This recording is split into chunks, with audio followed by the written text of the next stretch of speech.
I think we can start now. Bismillahir Rahmanir Rahim. Assalamu alaikum, everyone. Good evening, ladies and gentlemen. My name is Asif Qureshi. I am a director of CFA Society, Pakistan. And on behalf of the society, I would like to extend a very warm welcome to all of you to today's seminar on monetary policy and exchange rate outlook for fiscal year 2025. It's nice to see so many senior professionals, executives in the attendance today. I'm very grateful to all of you for taking the time out from your busy schedules to be here. It would be fair to assume it's actually today's topic which has attracted all of you here. The timeliness of the topic and also the eminence of the panel that we have put together here for you to share their insights and wisdom on these topics here. Sorry? Come. Okay. So this is our distinguished panel, 3 former central bankers with 2 ex-deputy governors who've also been acting governors for a brief period, and also 1 senior economist from the World Bank, Adnan, Ashraf, Ghuman.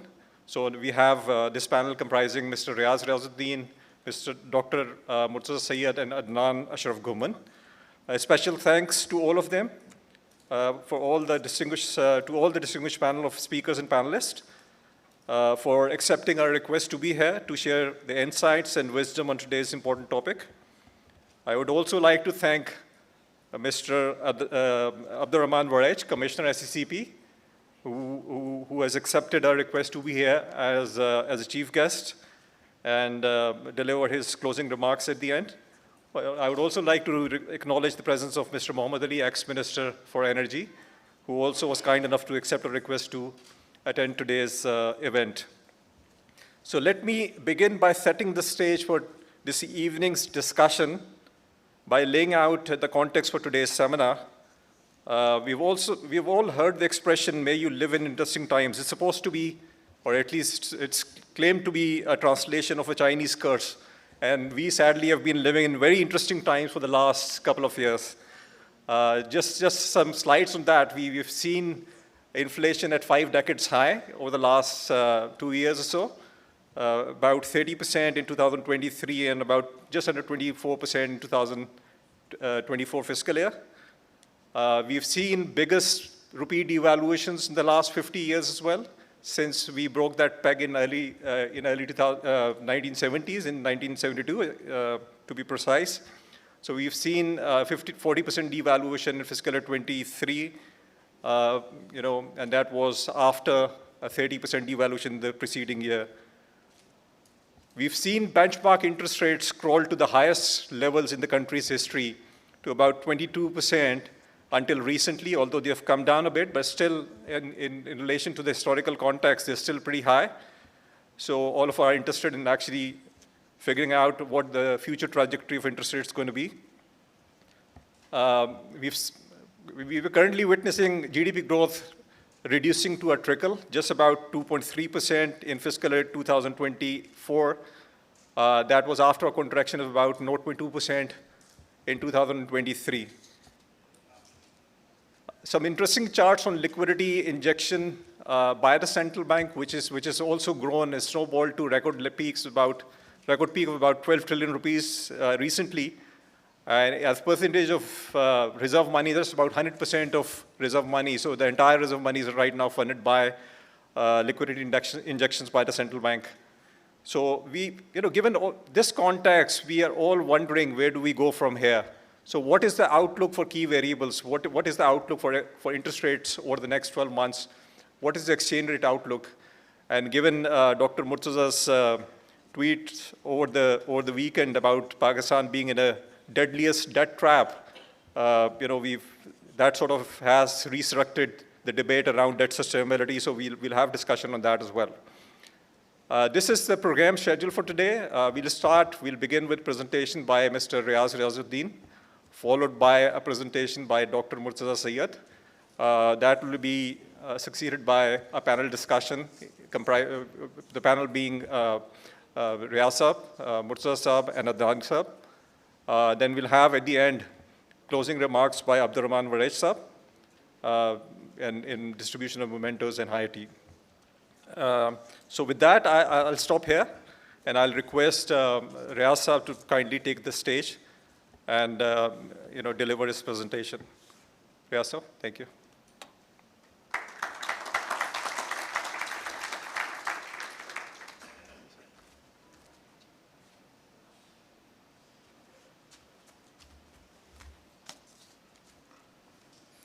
Bismillahirrahmanirrahim. I would like to first thank Mr. Asif Qureshi for inviting me here in this August forum of CFA Society Pakistan. And there are so many distinguished guests here, and I think I have rarely seen such a large gathering for such kind of seminar. So thank you, Mr. Asif. What I will do is that I have a presentation on central bank and depository corporations' balance sheets and macroeconomic indicators. Now, all of you must be looking at SBP website for monetary and financial data. And I have used monetary and financial statistics monthly data for this presentation, and I believe that most of the analysts use weekly monetary survey data. They differ by, somewhat, but just to alert you in advance that I have used the monetary and financial statistic data, which is prepared by the Statistics Department in accordance with the Monetary and Financial Statistics Manual of the IMF. And this is like based on a general data dissemination standard of the IMF.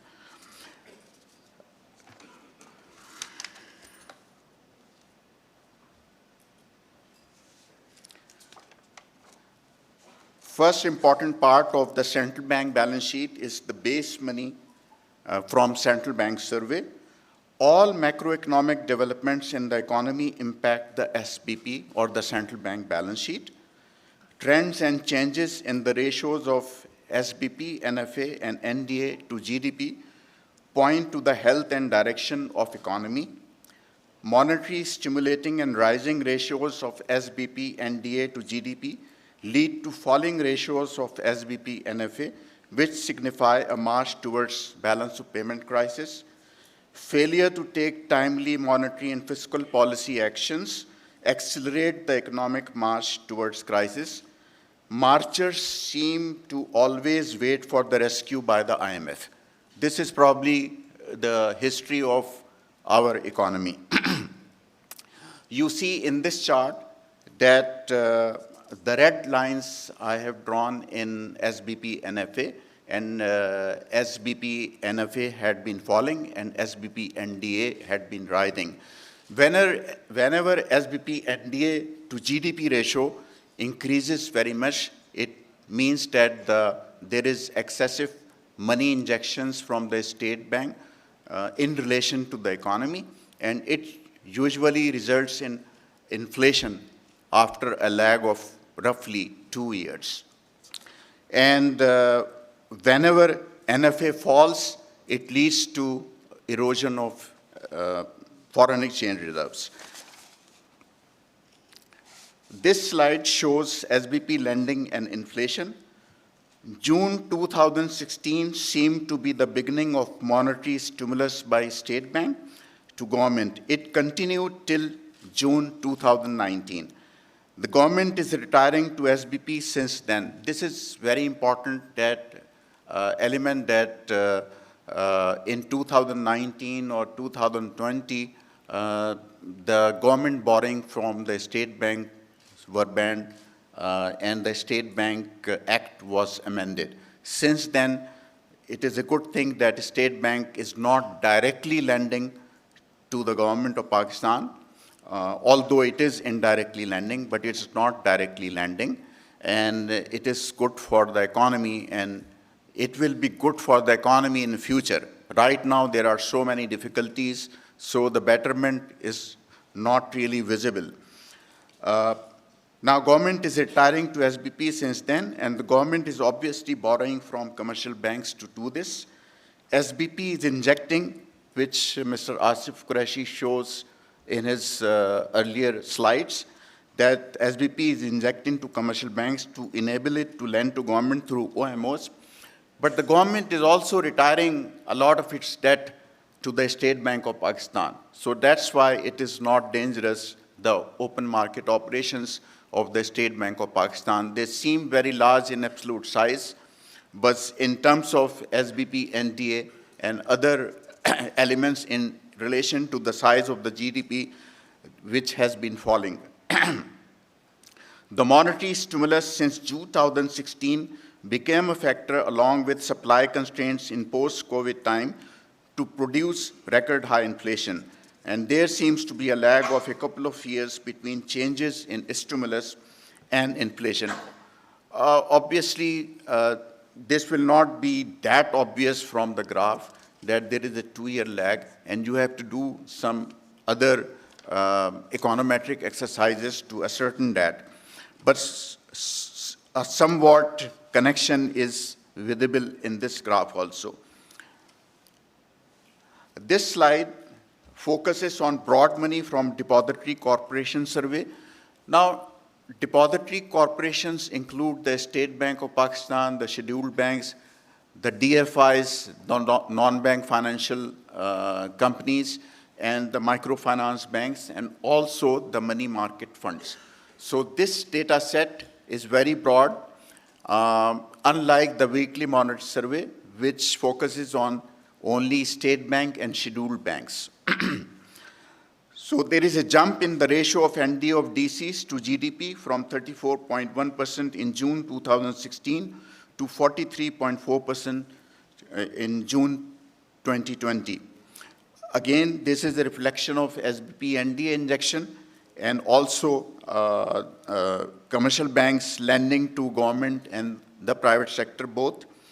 This continuous rise in SBP, in the depository corporations NDA, the scheduled bank and commercial bank combined and other financial institutions combined net domestic assets or their lending. This became one of the important factors for producing record high inflation. Yearly changes in NDA to GDP ratio are negatively related to inflation with about 2-year lag. Inflation, of course, depends on other factors as well. The next slide, this slide shows net foreign assets of depository corporations, and this is just on a declining trend from June 2008. And you see that whenever there is a steep decline in ratio of NFA in relation to the size of the economy, then this was actually caused by the injection of credit in the system, which increases the demand for goods, both domestic and imported. And if the exchange rate is allowed to adjust freely, it may not cause that much damage, but with exchange rate almost fixed, which was in around 2015, 16 to 17 to about a little bit of 18.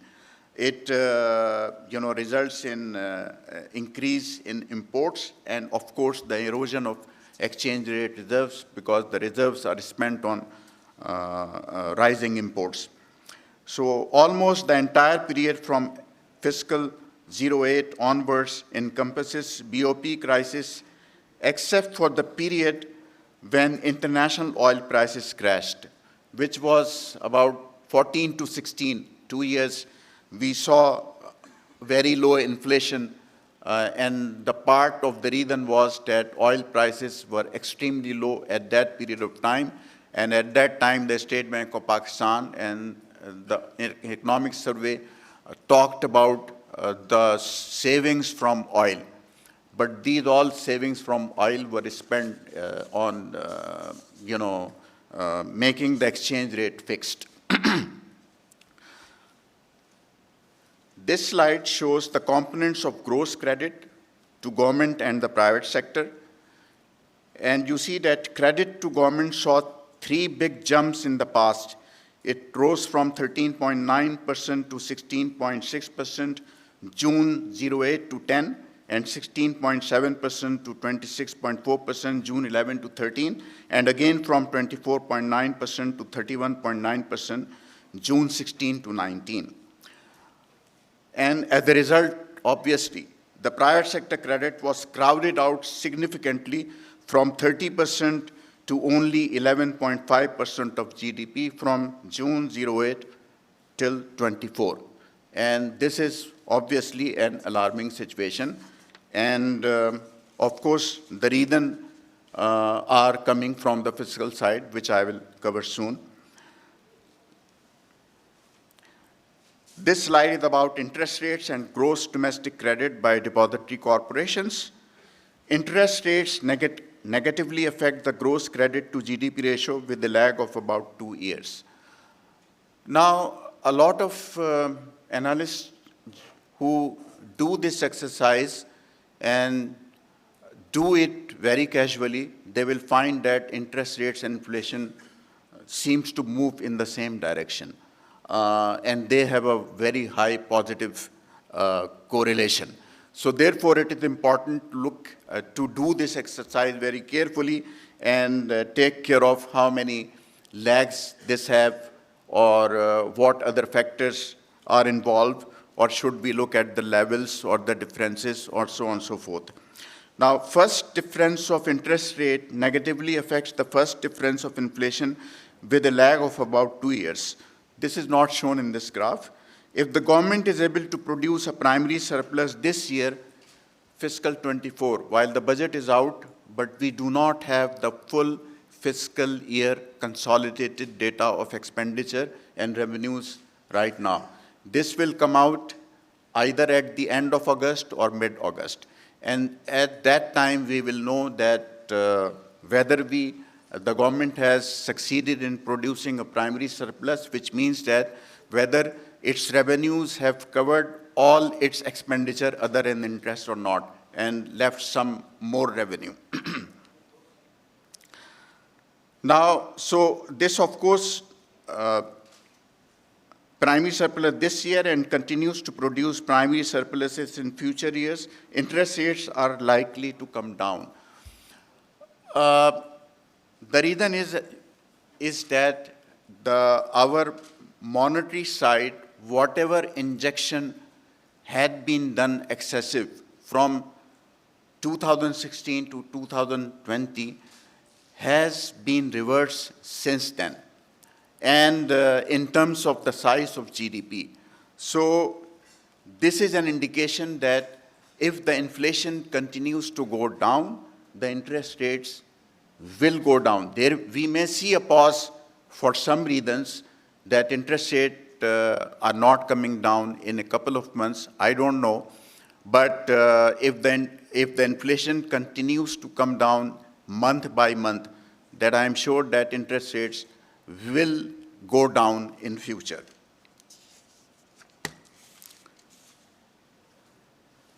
This slide shows government revenue, expenditure, and fiscal balance. This is the main problem of our economy, that the government has never produced a fiscal surplus in history. It's almost impossible to produce a fiscal surplus in our economy. But it is still possible to produce a surplus in primary account. So situation was promising in 3 quarters of FY24, but the 3-quarter data often looks promising. We have to wait for the consolidated data of FY24. As I have said, this will be released next, I think, in 1.5 months. This slide is about primary balance and interest payments to GDP. Interest to GDP ratio has risen to 9.2% in FY24. This is extremely high because This year's GDP at market prices is close to 106 trillion rupees, and 9.2% of 106 trillion will come out about 9.6 trillion rupees. So 9.6 trillion rupees of interest payments is a very high interest burden. And I think Murtaza has written about this a couple of days ago. Now, the government has not produced a single primary surplus from FY08 to FY23. So if it does, FY24 will be the first year of, after FY08 that it has succeeded in primary surplus. Although it succeeded in producing its primary surpluses from FY00 to FY07. Just like the government of Pakistan has not produced any fiscal surplus, it has produced very few primary surpluses. I think out of last 50 years, only about 10. And now nine of these were produced after restructuring of 1999-2000. Future economic stabilization path critically depends on producing primary surpluses in years to come, not in this year, but the government has to produce primary surplus in the years to come. Otherwise, debt to GDP will begin to rise, and the government is likely to again go towards the path of default. If the government fails in showing this fiscal effort, economy will continue to be embroiled in balance of payment and debt crisis. Now we come to the public debt. This slide is about public debt and its major components to GDP. The only way to contain public debt is that the government at least fully covers its non-interest expenditure with revenues and raise a little more revenue to show a surplus in primary balance. Many indicators not shown here point toward extreme debt distress, although such situation has improved from last year. These indicators include ratios of public debt to revenue, interest to revenue, debt servicing to exports, SBP forex reserves to external debt, SBP forex reserves to imports, etc., etc. This slide is about SBP reserves, and you can see the trend in SBP reserves closely follows the trend in the ratio of SBP NFA to GDP. SBP reserves have built up from the low level of June 2023, which is a good thing. These are, however, still considerably lower compared with the safe level of at least 3 months of imports of goods and services. Monthly trend of SBP reserves, not shown here, seems to be stuck around 1.5 or 1.6 months of imports of goods and services. This is one indication that something is wrong with the exchange rate. This is about exchange rate outlook. Real effective exchange rate has appreciated by 14.8% from June 23 to May 24. Nominal exchange rate has appreciated by 2.8% since June 23. Behavior of real effective exchange rate should be enough to tell us that PKR should depreciate in near future to help support the reserve buildup. Next slide will show a non-standard method to assess exchange rate misalignment based on simple ratios derived from SBP balance sheets. I look at the ratio of SBP NDA to SBP reserves. Now, SBP NDA was about rupees 12.2 trillion on June 23, and SBP reserves were USD 4.4 billion, June 23. Their ratio was 2,748 rupees per US dollar. Of course, this is not an exchange rate, but this is a value, a relative value which is revealed through SBP balance sheet. Misalignment is indicated by the distance between the balance sheet value and the exchange rate. So you should follow this ratio. And of course, this ratio is not going to tell us that what the future value of the market interest rate will be, but it will tell you most likely that in which direction it will go. So while the situation has improved from the last year, but still the last bar is very high compared to the exchange rate, we can't say where it will be, but we can be sure almost, at least I am, that it is market exchange rate is likely to go up. Of course, it will not go up by that much because it has no relation, okay? But exchange rate is going to be adjusted in near future. This is what it indicates. This slide is about, broad macroeconomic indicators, growth, investment, and savings. National savings rate is very low and on a declining trend. It is only 13% of GDP in FY24. Investment to GDP ratio is also on a declining trend. It is 13.1% of GDP. Saving investment gap, which is the same as current account deficit, it's minus 0.1% of GDP in FY24. Real GDP growth is 2.4%. Our growth potential is not very high because productivity has gone down over the years according to PIDE research, Pakistan Institute of Development Economics. Consumption-driven, excessive borrowing-driven growth spurts lead to busts and also reduce potential.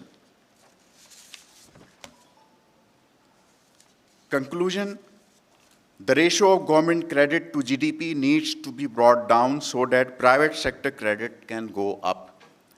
Without this happening, our economy will not grow. Things will not become better without this. This will only be possible if government revenues go up to meet at least its primary expenditure, and there is a surplus on primary account. And we need to do this for 4 or 5 years continuously.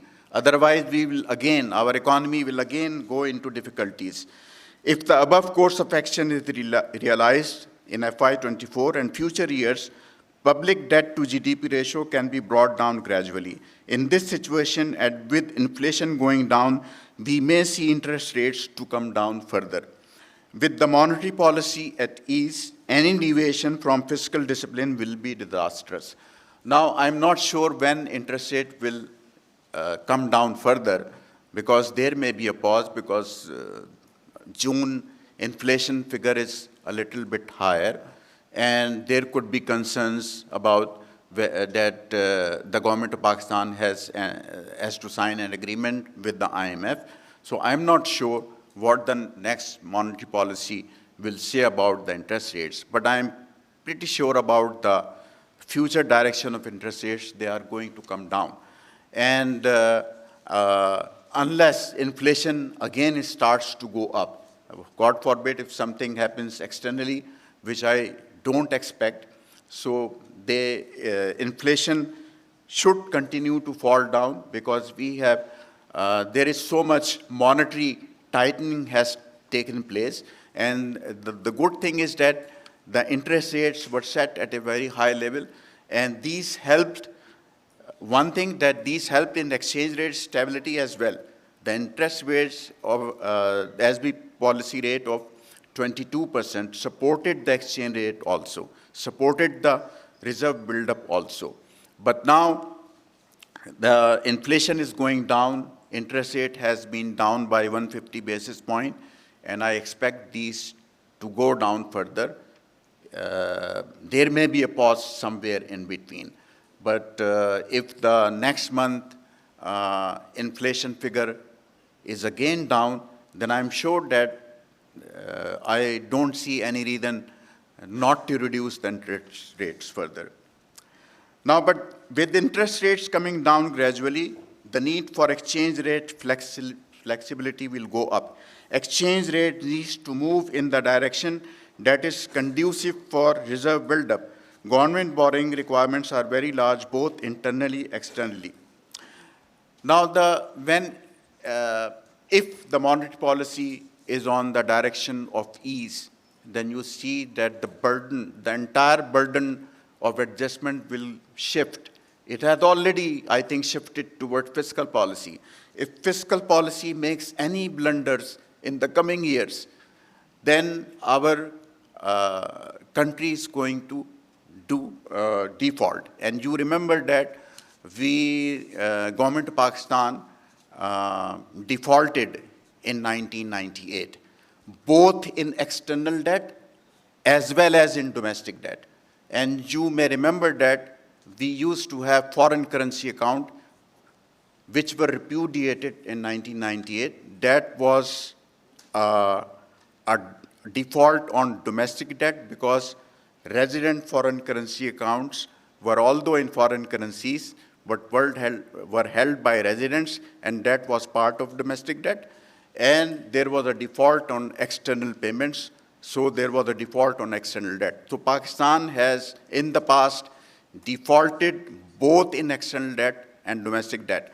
And if the fiscal adjustment is not done carefully in future, and what the government is doing is only trying to raise revenues, it is not concentrating on rationalizing its expenditure. So it is likely to get in trouble. It is not doing any reforms. So it is likely to get again in trouble in coming years. It may get by this year because the taxes have gone up on salaries. It is likely to raise revenues in FY25. But for future years, if the government has to produce primary surpluses, it has to undertake reforms, which it is so far not willing to do so, and then it is going to again follow a similar path which we have shown in so many graphs, that the SBP&D will again try to go up and SBP-NFA will go down. This, if the reforms are not happen, then we are again in that path before. Thank you so much.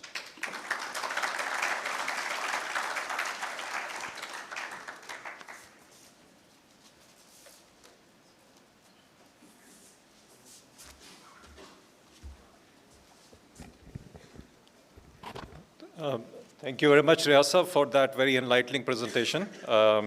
One thing, and we certainly learned a lot, not just learned a lot in terms of his views about the future direction of interest rates and exchange rate, but also how to analyze and what data sets to look at. Maybe we're looking at slightly different data sets and what Riaz Sahab suggested we should be doing. One thing I forgot to mention in my opening remarks was about, asking questions. You are certainly allowed to participate in this session. The entire idea was to keep it as interactive as possible, but obviously with a large audience, we can't have individuals asking direct questions to the panelists. It becomes slightly more difficult to manage. So you can send in your questions using the set of instructions which are there on your desk. They're self-explanatory, or you can use the QR code for that purpose as well.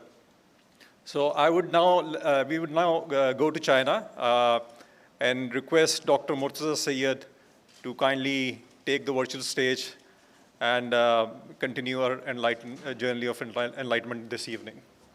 Murtaza Sahab.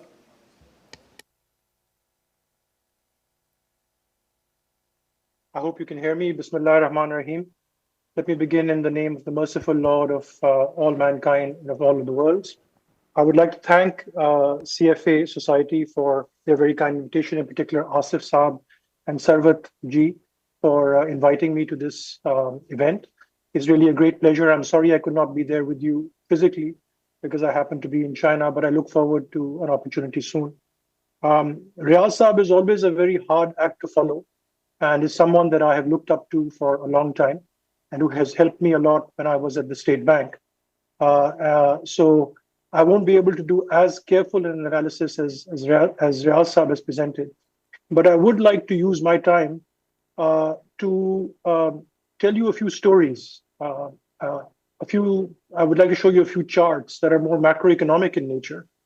And my basic point in showing those charts will not be to dazzle you with any fancy econometrics, but to try and demonstrate to you in a few simple charts, and largely using correlations, that Pakistan's growth model is well and truly broken, that we are now very close to the end of the kind of growth model that we have been using for the better part of 20, 30 years.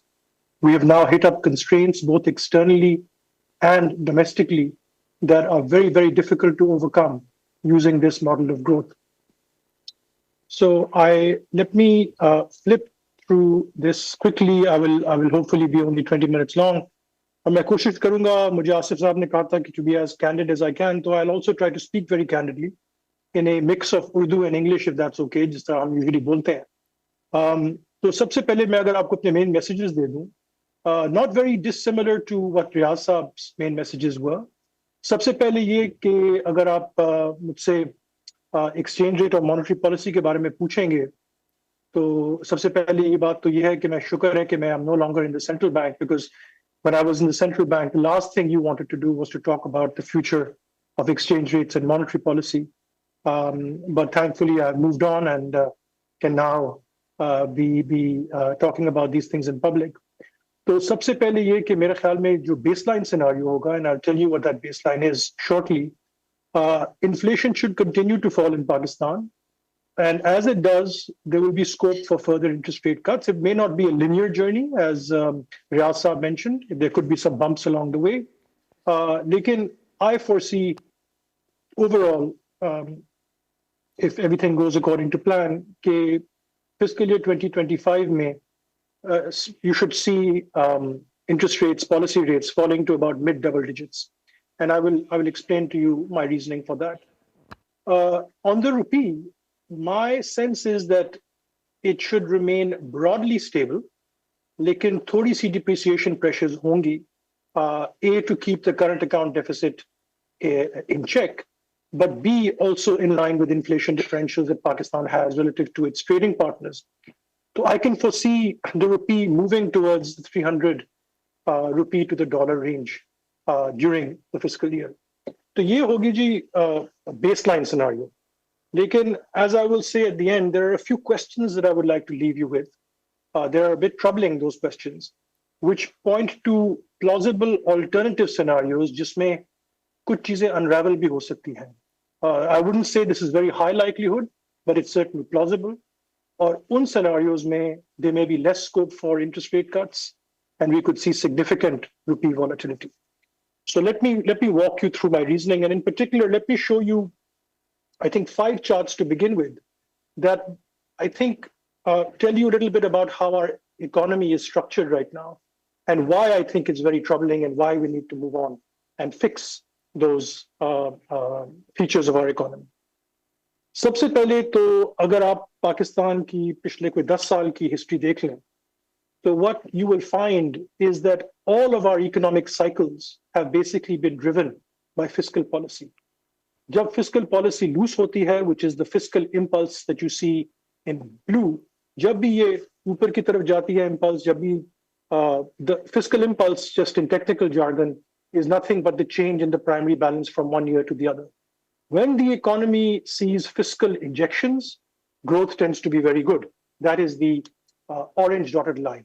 Whenever you see contraction, whenever you see an attempt by the government to consolidate, unfortunately, that seeps very quickly into growth in the economy. So unfortunately, our growth model is very much dependent on our fiscal policy and on public spending, on government spending. जब भी government कोशिश करती है to be a little bit prudent, तो उसका cost हमें growth में नजर आता है. और आगे जाके ये एक बहुत बड़ा challenge होगा पाकिस्तान के लिए, क्योंकि जिस तरह रियाज साहब ने कहा है कि we have to have primary surpluses into the infinite future, according to the World Bank, to the IMF. और अगर इस तरह होगा तो फिर बड़ा मुश्किल होगा हमारी इकोनॉमी के लिए ग्रोथ जनरेट करना, क्योंकि हमारी इकोनॉमी में ग्रोथ आती ही पब्लिक सेक्टर की तरफ से है फिलहाल. The second troubling relationship that I would like to show you is the relationship between our real GDP growth, which is the blue line, and our imports of goods and services. This is showing you the growth in both of those things. The blue line, as I said, is growth, and the orange dash line is imports of goods and services. And again, you can see a very tight link between these two. जब भी हमारी growth rate ऊपर जाती है, हमारे imports बढ़ जाती हैं. जब भी हमारी growth नीचे आती है, तो तभी हमारे imports नीचे आ सकते हैं. If we are looking to control our current account deficit, we have to pay a price in terms of growth. This is another link that does not exist in most countries. जिस तरह मैंने आपको पहली chart दिखाई थी, most countries have both private and public sources of growth. हमारे पास सिर्फ public source growth की है. Most countries, similarly on this chart, don't have such a tight link between their growth and imports. A lot of their growth comes from investment, from exports, and from other sources of the economy. Hamara problem here is that the way we have wired our economy, our growth model is heavily dependent on imports. The third relationship I think that is important to keep in mind is the relationship between growth in the economy and what happens to our external accounts. On the left-hand side, I have just shown you a scatter plot between the current account deficit on the y-axis in billions of US dollars and real GDP growth on the x-axis. I've just shown you the last 10 years. So some scatter plots और दरमियान में एक trend line नजर आ रही है आपको. तो आपको सबसे पहले ये नजर आता है कि जब भी हमारी growth 4% से ज्यादा बढ़ जाती है, तो हमारा current account deficit जो है वो बहुत तेजी से बढ़ना शुरू हो जाता है. Typically $10 billion से ऊपर चले जाता है, जो कि आप समझ सकते हैं कि एक safe zone समझा जा सकता है पाकिस्तान की इकोनॉमी के लिए. इतना ही हम फाइनेंस कर सकते हैं फिलहाल. तो जब भी हमारी ग्रोथ 4% से ज्यादा आगे जाती है, अनफॉर्चुनेटली हमारा करंट अकाउंट डेफिसिट बहुत बढ़ जाता है. ये हमारे लिए सस्टेन करना मुश्किल हो जाता है. On the right hand side, I'm showing you the same relationship, but this time between GDP growth on the x-axis again, and on the y-axis, it's our foreign exchange reserves, a very important indicator of our external soundness. And those reserves are shown in months of import cover. Just like Riaz Saab ne kaha, a prudent metric is usually at least 3 months of import cover. और आप फिर देख सकते हैं कि जब भी हमारी growth rate 3-4% से बढ़ती है पाकिस्तान में, तो बड़ी तेजी से हमारे ये reserves भी नीचे आना शुरू हो जाते हैं. So if you want to keep your reserve cover to at least 3 months of imports, unfortunately, given the way the economy works right now, you have to make sure that the speed of the economy doesn't go beyond 3 or 4%, which is a very low growth rate. हमारा population growth rate है 2%. अगर सिर्फ आपकी economy 4% में grow करिए, इसका मतलब per capita GDP आपका सिर्फ 2% grow करे. बहुत abysmal level of growth है ये. It's not enough to generate jobs. But unfortunately, we have a growth model that forces us to choose between jobs and external stability. तो ये हो गए पहले 3 charts. चौथी chart जो एक another interesting relationship is the relationship between our exchange rate since 2019 that we have moved to a flexible and market determined exchange rate. इसके फायदे भी होते हैं, जिस तरह रियाज साहब ने कहा. कुछ इसके साइड इफेक्ट्स भी होते हैं जब इकोनॉमी में बहुत ज्यादा मैक्रो इकोनॉमिक इम्बैलेंसेस आ जाएं, जब प्रूडेंट पॉलिसीज ना हो. लेकिन इसका एक साइड इफेक्ट ये होता है कि जब भी आपका करंट अकाउंट बढ़ने लगता है, तो instead of using foreign exchange reserves as we were doing in the past, your exchange rate takes the is what is adjusting. तो यहाँ अगर आप देखें, I have shown you the current account balance 3 months moving average in billions of US dollars. वो है blue area, और the orange dashed line is the exchange rate. जब भी हमारा पाकिस्तान में on a monthly basis our current account deficit goes beyond something like $500 million, तो हमारी exchange rate पे बहुत pressure आना शुरू हो जाता है. And you can see that right here. जब ये threshold cross हुआ in sort of the middle of 2021, उसके बाद से हमारे exchange rate के ऊपर काफी ज्यादा pressure आया. And this is a part of how the exchange rate is supposed to respond to too big an increase in the current account deficit. और अब आगे अगर आप जाके देखें, so since January 2023, as the current account deficits have been brought under control, तो आपका exchange rate भी stable होना शुरू हो गया. So there's a relationship right now between the current account deficit, excessive levels of current account deficit, and exchange rate depreciation in Pakistan. Unfortunately, we cannot sustain on a monthly basis current account deficits that are larger than about $500 million. हमारे पास financing ही नहीं है उसके लिए, और इसकी वजह से हमारे exchange rate को फिर adjust होना पड़ता है. So this is the fourth relationship that I want you to keep in mind when you think about Pakistan's economy. And the fifth relationship, a very important one, is the relationship between the exchange rate and inflation. Pakistan में आपकी inflation की a lot of our consumption basket is actually imported, more probably than most countries in the world. When we see that our exchange rate depreciates, we see a very, very quick transmission into our inflation. The exchange, इसको कहते हैं exchange rate pass through. वो पाकिस्तान में बहुत ज़्यादा high है. लेकिन एक अच्छी चीज़ जो हो रही है, अगर आप देख रहे हैं इस chart को, जिसमें exchange rate is in the blue line and inflation, headline inflation is the orange dash line. तो inflation क्योंकि अब नीचे आ रही है, तो आपके exchange rate में भी stability आ रही है. तो अब अगर आप मुझसे पूछें कि these are the 5 relationships that I want you to keep in mind and that show you that Pakistan's economy is wired in a way that is problematic. It creates significant vulnerabilities in the economy. It forces us to choose between external stability and domestic growth.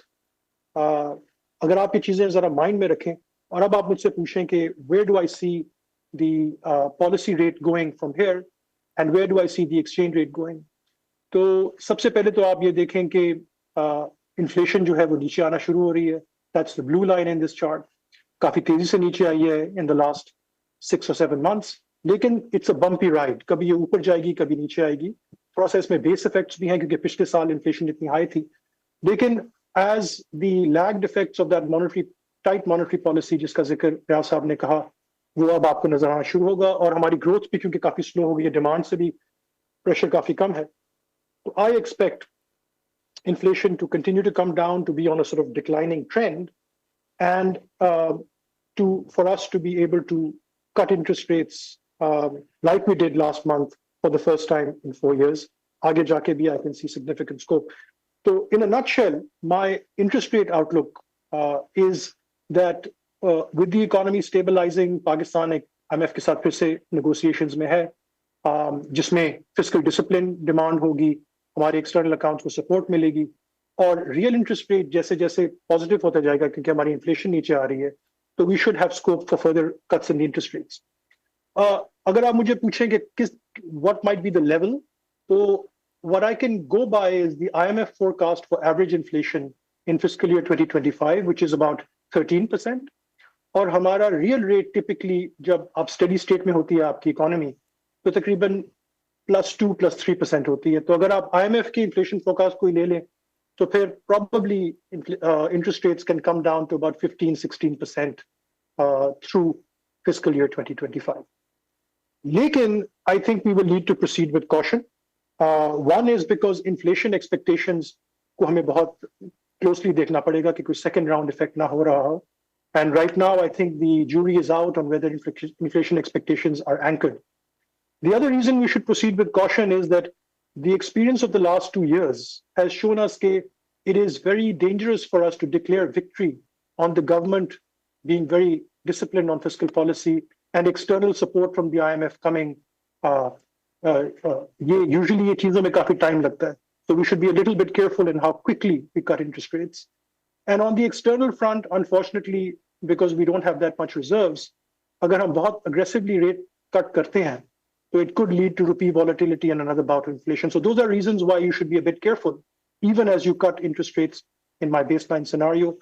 And what are the kind of factors you should look at? I think सबसे पहले कि fiscal policy क्या कर रही है. दूसरी ये चीज के taxes और जो administered prices में increases होंगी budget में, वो inflation को क्या करेंगी? क्या ये inflation forecast IMF का 12.7% ही रहेगा या बढ़ जाएगा? तीसरी चीज, I think we should look at the external situation, कैसा वो control में आ रही है कि नहीं, IMF का program कैसा जा रहा है, and of course global commodity prices which tend to be volatile, especially given what is happening in terms of conflicts all over the world, including unfortunately in Gaza. और एक आखिरी चीज I think that we will have to carefully watch is the growth rate of the economy. अगर हमें लगता है कि growth rate unfortunately 3-4% से बढ़ रही है, तो फिर हमें काफी careful होना पड़ेगा. क्योंकि जिस तरह मैंने आपको I hope I was able to convince you with the charts, we could have severe macroeconomic imbalances that come through once the growth rate of the economy goes beyond that speed limit. Let me now quickly turn to the rupee. रुपी के क्या मेरा ख्याल में prognosis है।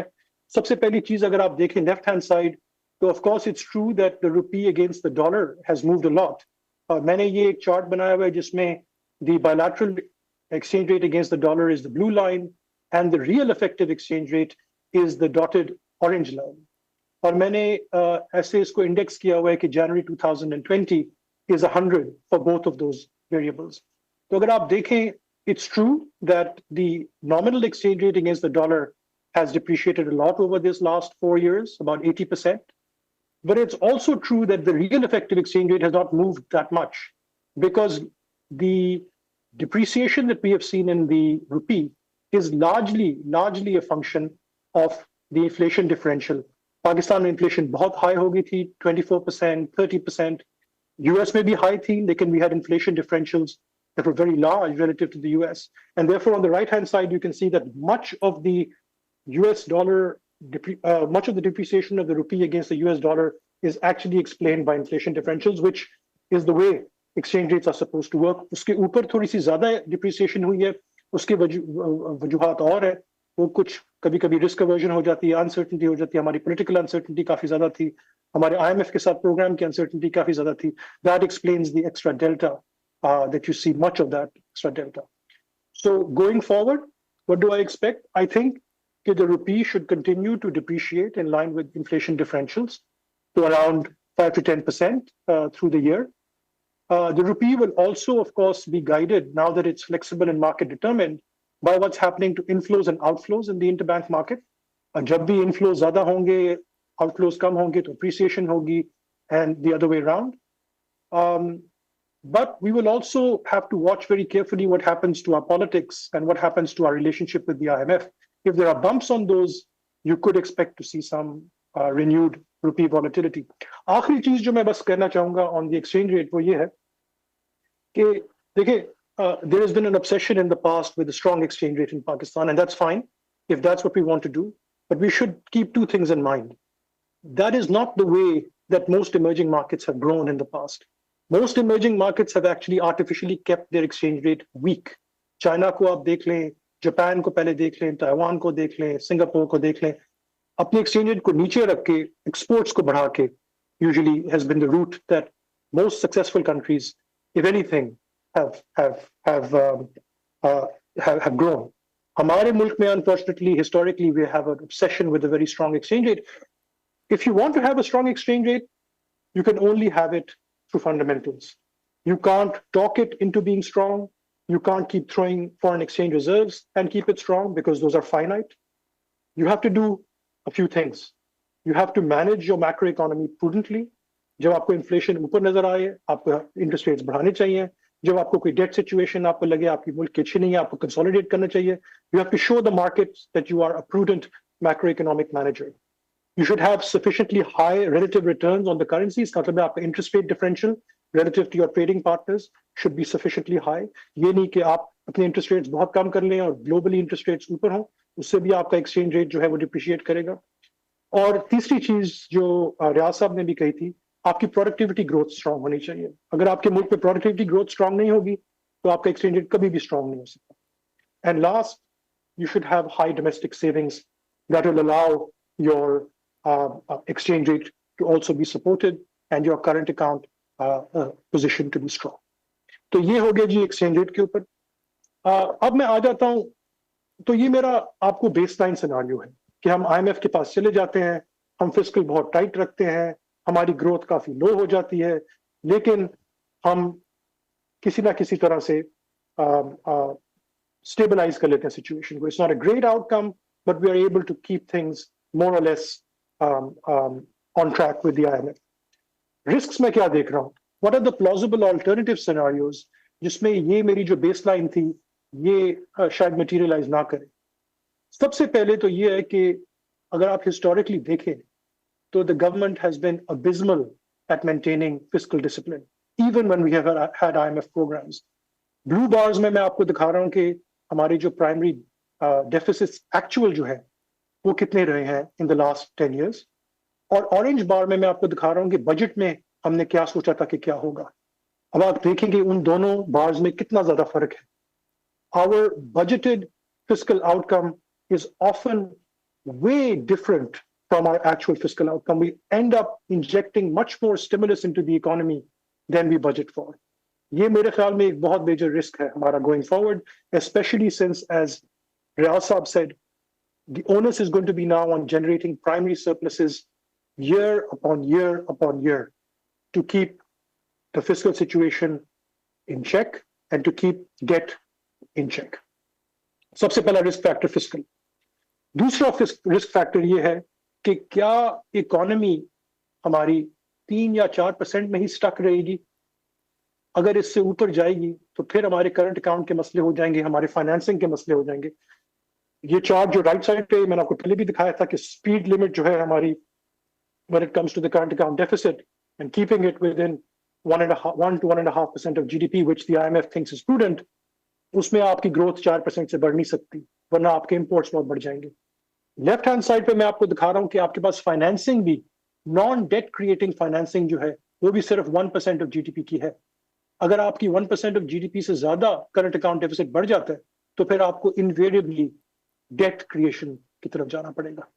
तो ये दोनों चीजें आपको बता रही हैं कि एक और रिस्क फैक्टर ये होगा कि क्या हमारी इकोनॉमी ग्रो कर पाएगी 3-4% से ज्यादा while keeping the current account deficit in check. तीसरी चीज, इस पे मैंने कुछ ट्वीट्स भी किए थे ओवर द वीकेंड, जिस तरह आसिफ साहब ने कहा, वो ये है कि पाकिस्तान का डेट क्या वाकई सस्टेनेबल है कि नहीं. मेरे ख्याल में पाकिस्तान का डेट अब सस्टेनेबल नहीं है. ये मेरे लिए कहना अब जरा ज्यादा आसान है, गवर्नमेंट के लिए मुश्किल है, सेंट्रल बैंक के लिए मुश्किल है, शायद IMF के लिए भी मुश्किल है, लेकिन मेरा ख्याल में we need to call it like it is now. वरना जिस किस्म की एडजस्टमेंट हमसे मांगी जा रही है ऑन द फिस्कल, वो बहुत अनरियलिस्टिक है. और जिस तरह हमने कीनिया में अभी रिसेंटली देखा है, मुझे तो बहुत डर है कि खुदा न खास्ता क्या हमारे लोग जो हैं वो इसको बर्दाश्त कर पाएंगे या नहीं कर पाएंगे. तो ये कुछ चार्ट्स हैं जिसमें पाकिस्तान जो है वो ब्लू डॉट है और जो जितने भी डेवलपिंग कंट्रीज हैं दुनिया में वो ऑरेंज में है. सबसे पहले एक तरीका ये है डेट सस्टेनेबिलिटी के सोचने का कि आप अपना इंटरेस्ट रेट बर्डन देखें.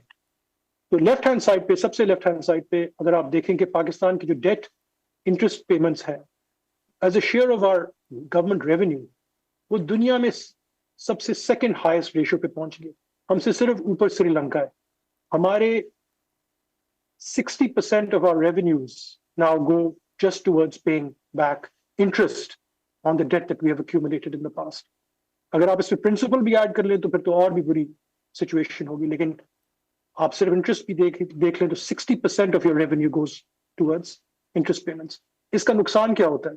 इसका नुकसान ये होता है कि गवर्नमेंट के पास कोई पैसा ही नहीं रहता to be able to spend on things it should be spending on, like health, like education, like investment. दरमियान के दो अगर आप देख लें पैनल्स, तो उसमें आपको नजर आ रहा है कि जो रेशियो हमारे public interest payments to education का है पाकिस्तान में, वो अब तकरीबन 2.5 to 3 times हो चुका है. We spend 2.5 to 3 times more servicing public debt, paying interest on public debt, I should be careful, relative to what we spend on education. Health का भी इसी तरह का ही है. Again, only Sri Lanka does worse than us among all the developing countries in the world. उसके बाद तीसरे chart पे अगर आप आ जाएं, same thing, look at the ratio of public interest payments to investment by the government. तो वो भी twice as much money we spend on interest as we do on investment. And investment is very important for your future, for making your economy more productive, for boosting productive capacity, for boosting exports. Investment के बगैर नहीं हो सकता ये. और हमारे से ऊपर सिर्फ अंगोला और लेबनान है. Again, not two countries to be very proud of in terms of comparison. हम बाकी सारे डेवलपिंग कंट्रीज दुनिया के हमसे नीचे हैं. हम एक ऐसी जगह पे पहुंच गए हैं जब बिल्कुल एक कॉर्नर सोल्यूशन पे हम आ गए हैं, जहां बेसिकली ये ज्यादा देर नहीं चल सकता. सबसे राइट पे अगर आप जाएं तो आप ये भी देख लें कि कई लोग समझेंगे कि इसलिए कि हमारे इंटरेस्ट रेट्स अभी ऊपर हैं, ग्लोबल इंटरेस्ट रेट्स ऊपर हैं, शायद इसलिए हमें बहुत ज्यादा इंटरेस्ट देना पड़ रहा है. बिल्कुल ऐसा नहीं है.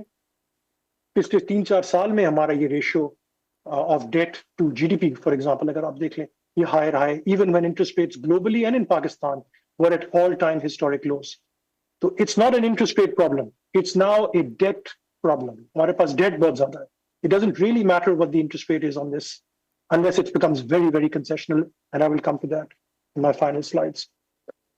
तो ये तो एक तरीका था देखने का कि डेट सस्टेनेबल है कि नहीं। एक और तरीका ये है कि आप देखें कि आईएमएफ जो एक डेट सस्टेनेबिलिटी एनालिसिस करता है अपने हर स्टाफ रिपोर्ट में, this is the last one they did earlier this year, उसमें जो असम्पशंस है to make Pakistan debt look okay, क्या वो रियलिस्टिक है? ऊपर अगर आप देखें जो वो उनका फोरकास्ट ट्रैक रिकॉर्ड देखें, their forecast track record for Pakistan is red. It's flashing red on all the important variables. In terms of the IMF's predictions for Pakistan's public debt to GDP 5 years forward, it's flashing red. It's the worst, one of the worst in the world for the IMF. IMF का forecast, अगर बाकी दुनिया में आप देखें किस तरह वो forecast करते हैं, पाकिस्तान में they always get it wrong. Public debt ends up going way higher than they predict 5 years down the line. इसी तरह आप primary deficit को देख लें, interest rates और growth को देख लें, सारों में आप देख रहे हैं they're flashing red, which means that the IMF's ability to forecast the important variables for Pakistan's debt have been shown in an international context by themselves. ये नहीं कि charts हैं, अगर आप staff report में देखें, they are flashing red. They get these wrong. They get them wrong by miles, not even by a small amount. नीचे अगर आप आ जाएं, again assumptions को आप देख लें, right side पे किस किस्म की एडजस्टमेंट वो मांग रहे हैं हमें हमसे प्राइमरी बैलेंस में, दरमियान वाला चार्ट किस किस्म की एडजस्टमेंट वो हमसे मांग रहे हैं डेट में over a 3 year period. These are all in the 75th percentile, above the 75th percentile of what other countries in the world have been able to do historically.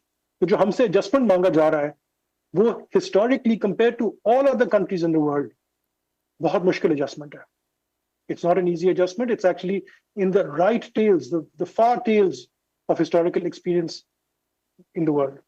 और सबसे लेफ्ट पे अगर आप आ जाएं, मैं बहुत ज्यादा टाइम तो आपका नहीं लूंगा इसके साथ, लेकिन बेसिकली मैं आपको कहने की कोशिश ये कर रहा हूं कि अगर आप ये कलर्स देखें सबसे पहले वाले बार में, ये वो है कि पिछले 5 साल में क्या हुआ है पाकिस्तान में. और डॉट को आप देखें तो basically it shows you that in the last 5 years our public debt has gone up by 15% of GDP. And the reasons it's gone up is because our primary deficit, the dark blue line, dark blue bar, has been very high. Our exchange rate has depreciated. आप वो yellow में देख लें. And in orange अगर आप देखें कुछ residuals, which means कुछ contingent liabilities जो government ने guarantees की होती हैं वो call हो जाती हैं और फिर हमारा interest rate, हमारा public debt ऊपर चला जाता है. In the next 5 years, for IMF with a straight face to be able to say that Pakistan's debt is sustainable, all of those things have to go into reverse. Our debt to GDP ratio needs to go down by 15% of GDP. Suddenly, the primary deficit from contributing positively to debt has to contribute negatively. Suddenly, even though interest rates are going to be very high, which is the green bar, we need to get debt to come down. Suddenly, our GDP growth has to be so much higher than in the past to be able to bring our public debt to GDP ratio down. So I will just let you make your own conclusions.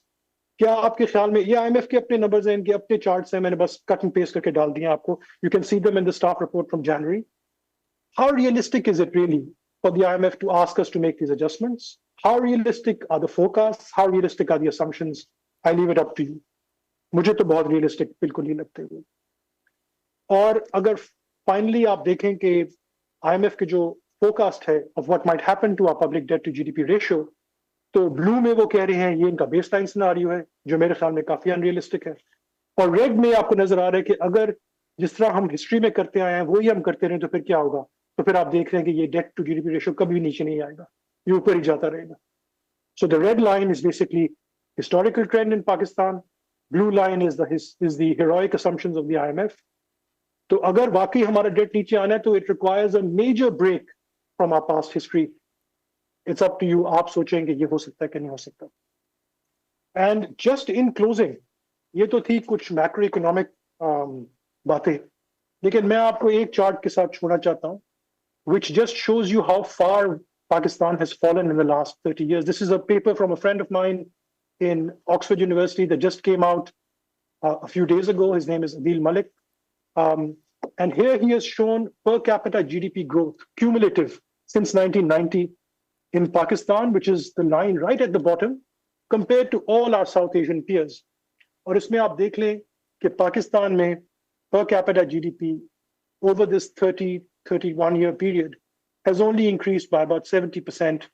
Nepal, Sri Lanka, Bangladesh, India, Bhutan सब हमसे आगे निकल गए.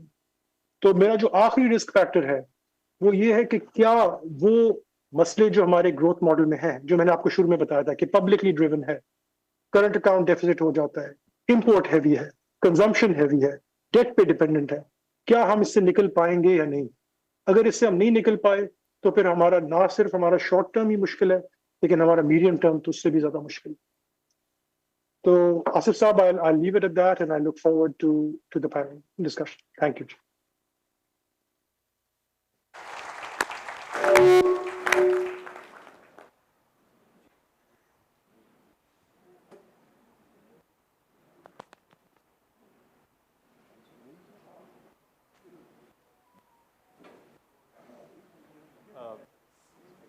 Mic on?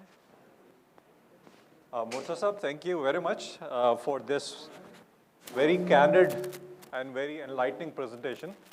आपसे मैंने request की थी कि कैंडिड और ओपनली सारे अपने कमेंट्स और व्यूज़ शेयर कीजिएगा, और आपने एग्जैक्टली वही किया. So I am really grateful to you. I think the entire audience appreciates that. और अभी आप हमें रिक्वेस्ट ये है कि आप हमें ज्वाइन करें. We are gonna have a panel discussion. We receive a lot of questions from the audience, and as we go along, I think there will be more questions from the audience. Meanwhile, I'll request Adnan Ashraf Ghuman कि kindly अगर वो भी हमें panel के लिए के साथ join कर सके on the stage. Middle में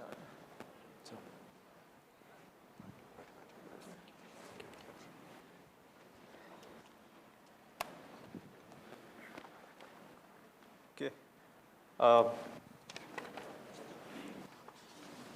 पहला क्वेश्चन जो है, if I can start with Riaz Saab. I think Riaz Saab wasn't too concerned about the outstanding size of liquidity injection in the system. Riaz Saab, आपने कुछ ज़्यादा concern express नहीं किया था in terms of almost outstanding size, which is about 12 trillion rupees. There's certain concerns because OMO की financing जो है वो short term basis पे होती है, और बैंक्स जो हैं जनरली जिन सिक्योरिटीज़ में इन्वेस्ट कर रहे होते हैं उसमें एक ड्यूरेशन मिसमैच आ जाता है. Do you think this outstanding large amount of OMO is actually posing any kind of systemic risk for the banking sector? Or No. not just banking sector itself, but to the broader financial sector? No, the thing is that State Bank is indirectly lending to the government of Pakistan because it cannot directly lend to the government of Pakistan. And it has to do that for a long time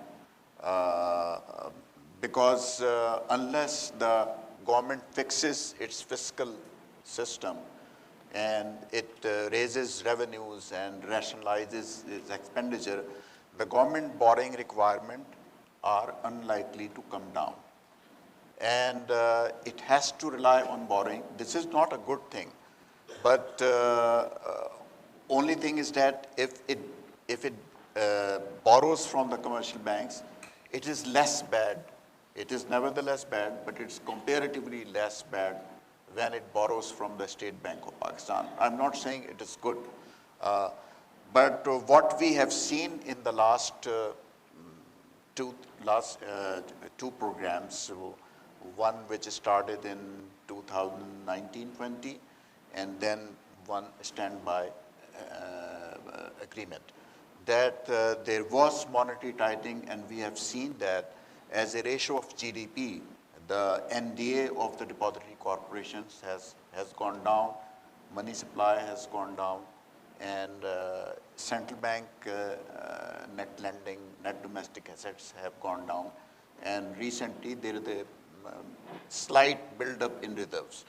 And since the situation, as explained by Murtaza, is that very bleak, and therefore Pakistan, there is no way that Pakistan can get out of this mess in a very fast manner. It will only come out in a gradual manner. The growth will be restored only very gradually, and the government has to take a lot of fiscal adjustment measures. If it is not able to do so, then we will soon get into, as Murtaza has explained, in his view, that we are already in a debt unsustainable position. Although what I think is that our debt can still be sustainable, but it is dependent on the government taking very meaningful actions on the fiscal side. And so far, these have not been visible, not even in the current budget, because it is relying on taking revenues only from the salaried people, and there are no reforms in the budget. So therefore, it cannot continue with this kind of fiscal adjustment for a very long time. It might succeed for a year or maybe a 2 year, but if it does not undertake meaningful reforms, then it will go into definitely default. At the current moment, I think that the Pakistan debt is still sustainable, but it is at a position where it is very difficult to decide whether it is sustainable or not sustainable. Ultimately, it is a subjective judgment about it, and it is based on a lot of assumptions. And I think the last time the situation was much worse compared to at this moment right now. And in the judgment of IMF and the government of Pakistan, it became sustainable, but sustainability required a lot of gross financing requirements.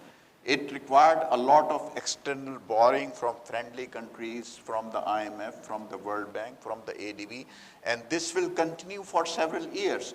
So this sustainability is dependent on continuous borrowing, both internally and externally. And that's why it is very important, if in this duration, in the next 4 or 5 years, if the government of Pakistan does not fix its fiscal system, then it will continually be embroiled in this balance of payment and debt crisis, and at one point of time, it will then definitely default. For example, if this year comes out with a deficit in the primary, then I don't think that IMF is going to agree to give a loan to Pakistan. Okay. Sir, इसी पे just a follow-up question that Murtaza Saab से मैं request करूँगा about his thoughts on it. Section 9C of State Bank Act, which forbids State Bank from lending directly to the government via the primary market. They can't, participate in the primary market and accept a direct instrument from the government. But they are allowed to purchase securities from the secondary market. So why doesn't the central bank actually buy securities off the secondary market just to reduce the outstanding stock of FOMO while they are allowed to do it? So even as per Section 18 of the Act, which deals with open market and credit operations, they permit outright purchase of securities from the secondary market, and it is the MPC which is empowered to decide which instrument to use, including outright purchases. So would we advise, or we think that it would be prudent for the central bank to actually maintain the outstanding stock of FOMO at a certain level as compared to the deposits, banking sector deposit as a percentage of reserve money? I'm sorry for such a long question, but is it important, would you suggest, do you think that the central bank should start purchasing securities off the secondary market and maintain a certain level of FOMO financing as percentage of reserve money and the banking sector deposit, or you think that what they're doing right now is appropriate? Look, if it purchases government securities from the secondary market, then it means that it is injecting in the system. Now, if it injects more in the system, then how it is going to maintain its tight monetary policy? That I am referring to, in the future we might see that happening, but the government borrowing requirements are so high that, it has to keep on injecting, and all the amount is taken up by the government of Pakistan. But, what you are saying is that can happen future, but at the moment, State Bank is injecting in the system, and the commercial banks are lending it to the government of Pakistan. And this will continue for several years, I think. But the good thing is that the government is retiring to the State Bank of Pakistan. And that's why the SPP NDA in terms of its GDP has gone down. And that's why the government, the overall NDA to GDP ratio has also gone down. And this should be enough to indicate that OMOs are not in kind of creating any dangerous situation. But maybe Murtaza can add something on it. I don't think that OMOs are any. Okay. Murtaza Syed, if I can have your thoughts on the same question, and also just a supplementary question to that. Are you aware of any other countries where the outstanding stock of OMO injection in relation to reserve money or in relation to the banking sector system deposits is as large as it is in Pakistan?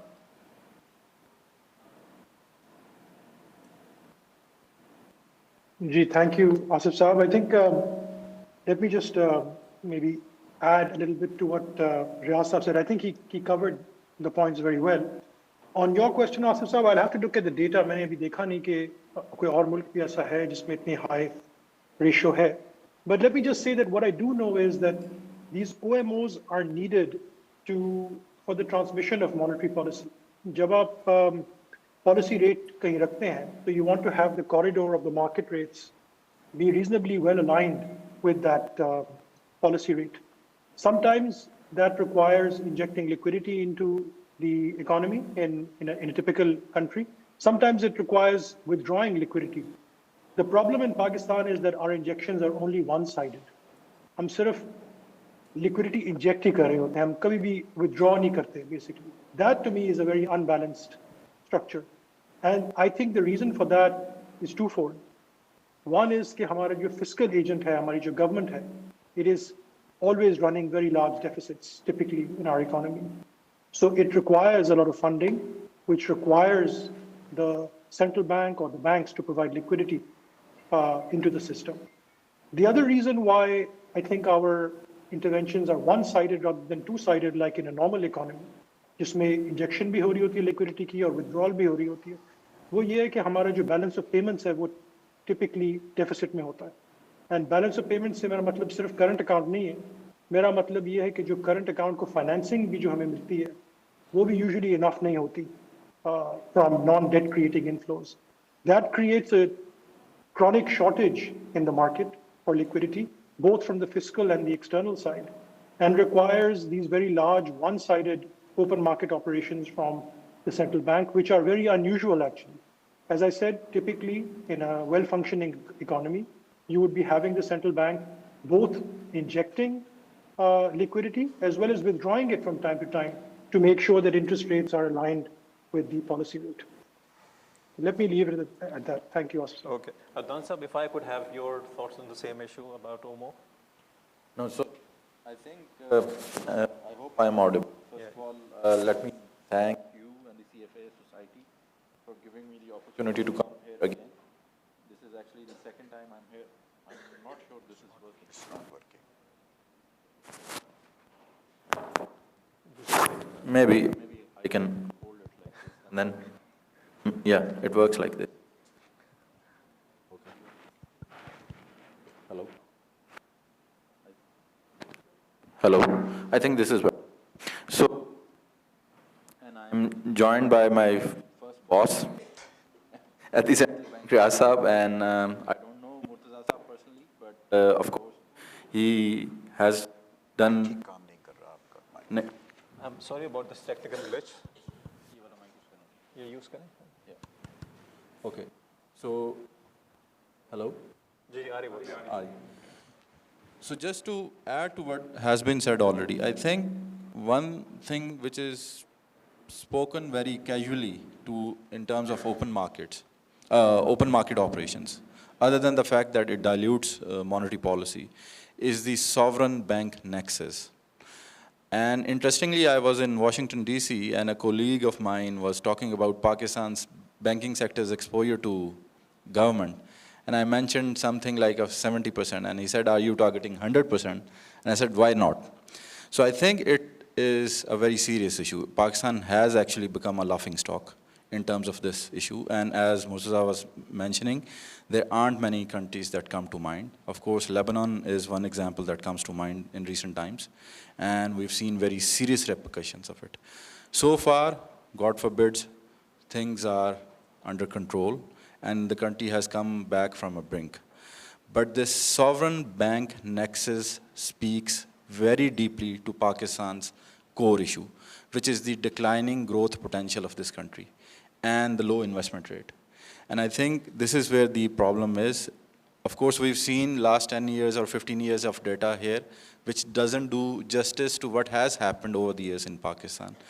Our growth potential has come down decade after decade after decade, and where we are today, that we talk about of any growth rate above 2 to 3%, we go up into a balance of payment crisis. Of course, it's a culmination of many issues: relaxed monetary policy, obsession with fixed exchange rate, fiscal policy, which is perennially in a largesse. And I would want to mention here that we talk a lot about the levels of fiscal deficits.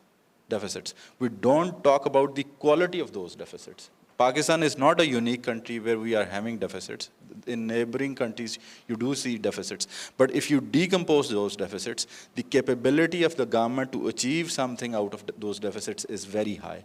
And that is the unfortunate part in Pakistan. And of course, this remains a concern going forward as well.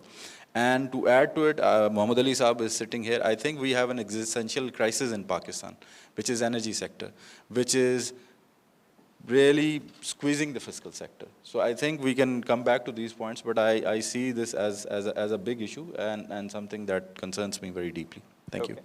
Murtaza Saab, if I can ask you this question, has the external account replaced inflation as a nominal anchor for monetary policy? Is monetary policy still oriented towards targeting inflation, or it's more decided, or external account has become more of a compulsion for keeping interest rates high?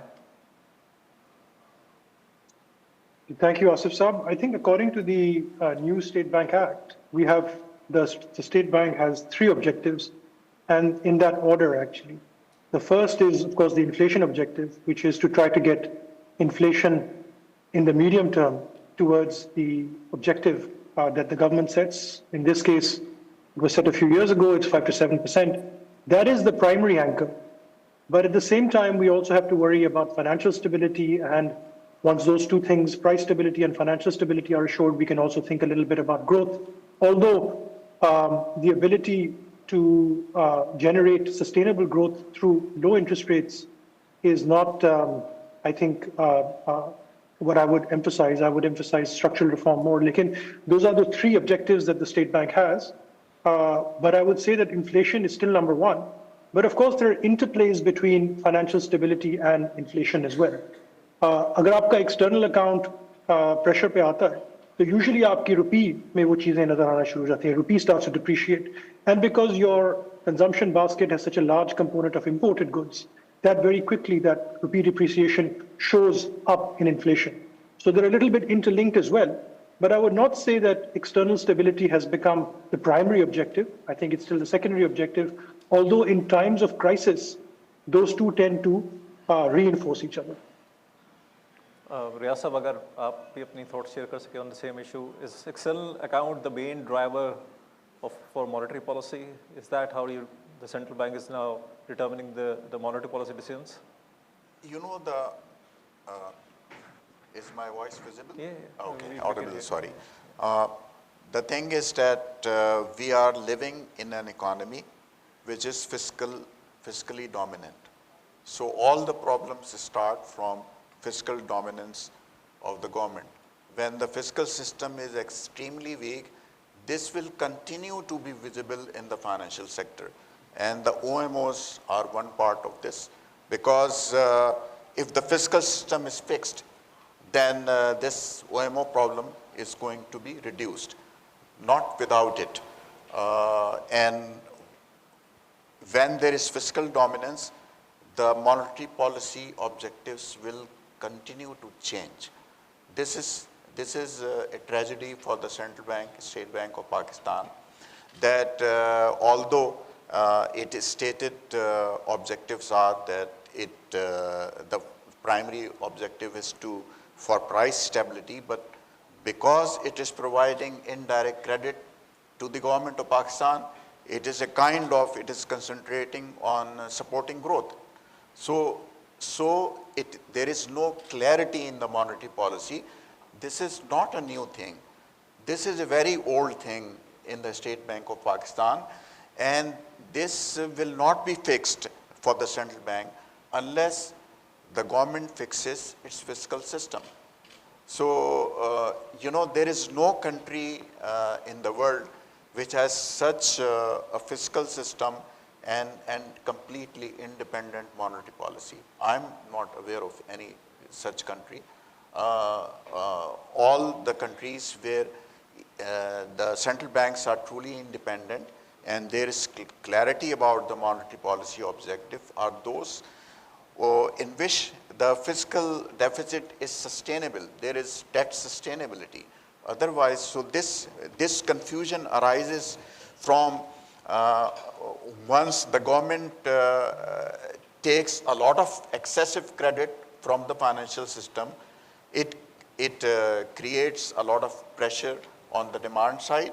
And since the government has the tendency and the central bank has the tendency to keep the exchange rate at a certain level or fixed, a de facto kind of a peg. So therefore, the reserves flow out, and then one has to concentrate about correcting the balance of payment situation, and the monetary policy focus shifts on current account deficit, and when something other happens, it focus shifted on some other objective. So these objectives keep on changing. This is an unfortunate reality, and I call it a tragedy. This is not a new thing. We are all in the State Bank aware about this, and it's difficult to state it for the current governors and deputy governors about it. I can speak freely now because I retired about 8 years ago. So so this problem can only be solved when the fiscal system is fixed in our country. Otherwise, it will not be solved. We've got a question from Riaz Saab. I can ask by starting the, I can start with asking the question from Adnan Saab. Which policy do you blame the most of Pakistan's problem, fiscal, monetary, or exchange rate, and why? I mean, it's a tough question to answer. I mean, I do understand that fiscal is the linchpin of the crises that we see in Pakistan. But let me take you back to early 2000s. When we moved to, and Riaz Saab would be very well aware of that, when we moved to the market-based exchange rate regime. And let's just walk these 2 decades, that what we've seen. Is this the fiscal that has triggered the crisis, or is it the infatuation with fixed exchange rate, which has led to depletion of reserves and shooting ourselves in the foot and losing opportunity? This happened in 2007-8, this happened in 2018 as well, and I think that has set us back quite a long way. It has not only distorted the structure of the economy. So for example, if you compare Pakistan and Bangladesh back in early 2000s, and you look at just the export performance of Bangladesh and how Pakistan has paid the price of a managed exchange rate, it is stark. It is quite unbelievable. I was looking at data between fiscal year 05 and fiscal year 23. Pakistan's export grew in nominal terms by 91%, the exports of goods, whereas Bangladesh is 3 times more than Pakistan. So this fixed exchange rate regime has really done a lot of damage. Now, I'm not denying the fact that the saving investment gap and the fiscal story, there's as Murtaza Saab showed in the graphs as well, it's a very strong relationship. But that relationship has been reinforced by the monetary authority. We've seen time and again that governors have blinked when the push has come to shove. It happened in 2007-8. It was a massive crisis. It was a self-inflicted crisis. 2018 crisis again is a self-inflicted crisis. in all the informal conversations I had with colleagues, the conversation went as far as what is the harm in having growth by borrowed money. Now, when you have this kind of narrative in a central bank, you are really, really worried as an economist and as a citizen. The other thing which really puzzles me about the central bank, when it comes to its core objectives, the stated objectives are always there. But if you look at the balance sheet and how it is linked with the fiscal, this development finance business, I've never been able to put my head around. That why is Pakistani central bank in this business? We have 15 or 16 field offices, Riaz sir. What is the role of those field offices other than printing money, selling price bonds, and doing businesses which central bank should have no link with, the modern central bank? So I think these are very, strong messages. I've been part of the institution, and of course I can give these messages as an outsider, as a Pakistani. But I think these are realities. So Pakistan's crisis is not only fiscal inflicted, monetary policy has played its role. And if you look at the real interest rates, for example, again the story is very clear. If inflation was the core target that central bank was worried about, look at the inflation targets over last decade, and look at where the actual inflation has turned out to be. So, I'll stop here, but no criticism on any individual. But I think this is the sad reality of the situation. Thank you. Murtaza Sahib, you've been a member of Monetary Policy until recently, Monetary Policy Committee. Riaz Sahib was also a member. If I were to ask you, if you were in the Monetary Policy Committee now, especially when they were taking the decisions about June policy rate, how would you have voted? Would you have voted differently? Would you have, gone for a 150 basis point rate cut, or would have thought, maybe wait a little more, or maybe should have gone for a more aggressive reduction based on the data which was available?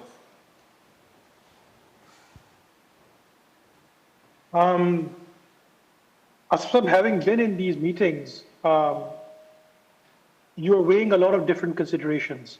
You're looking, of course, at inflation forecasts, and you're looking at inflation forecasts under very different scenarios. You have a baseline, and then you have risk scenarios around that baseline.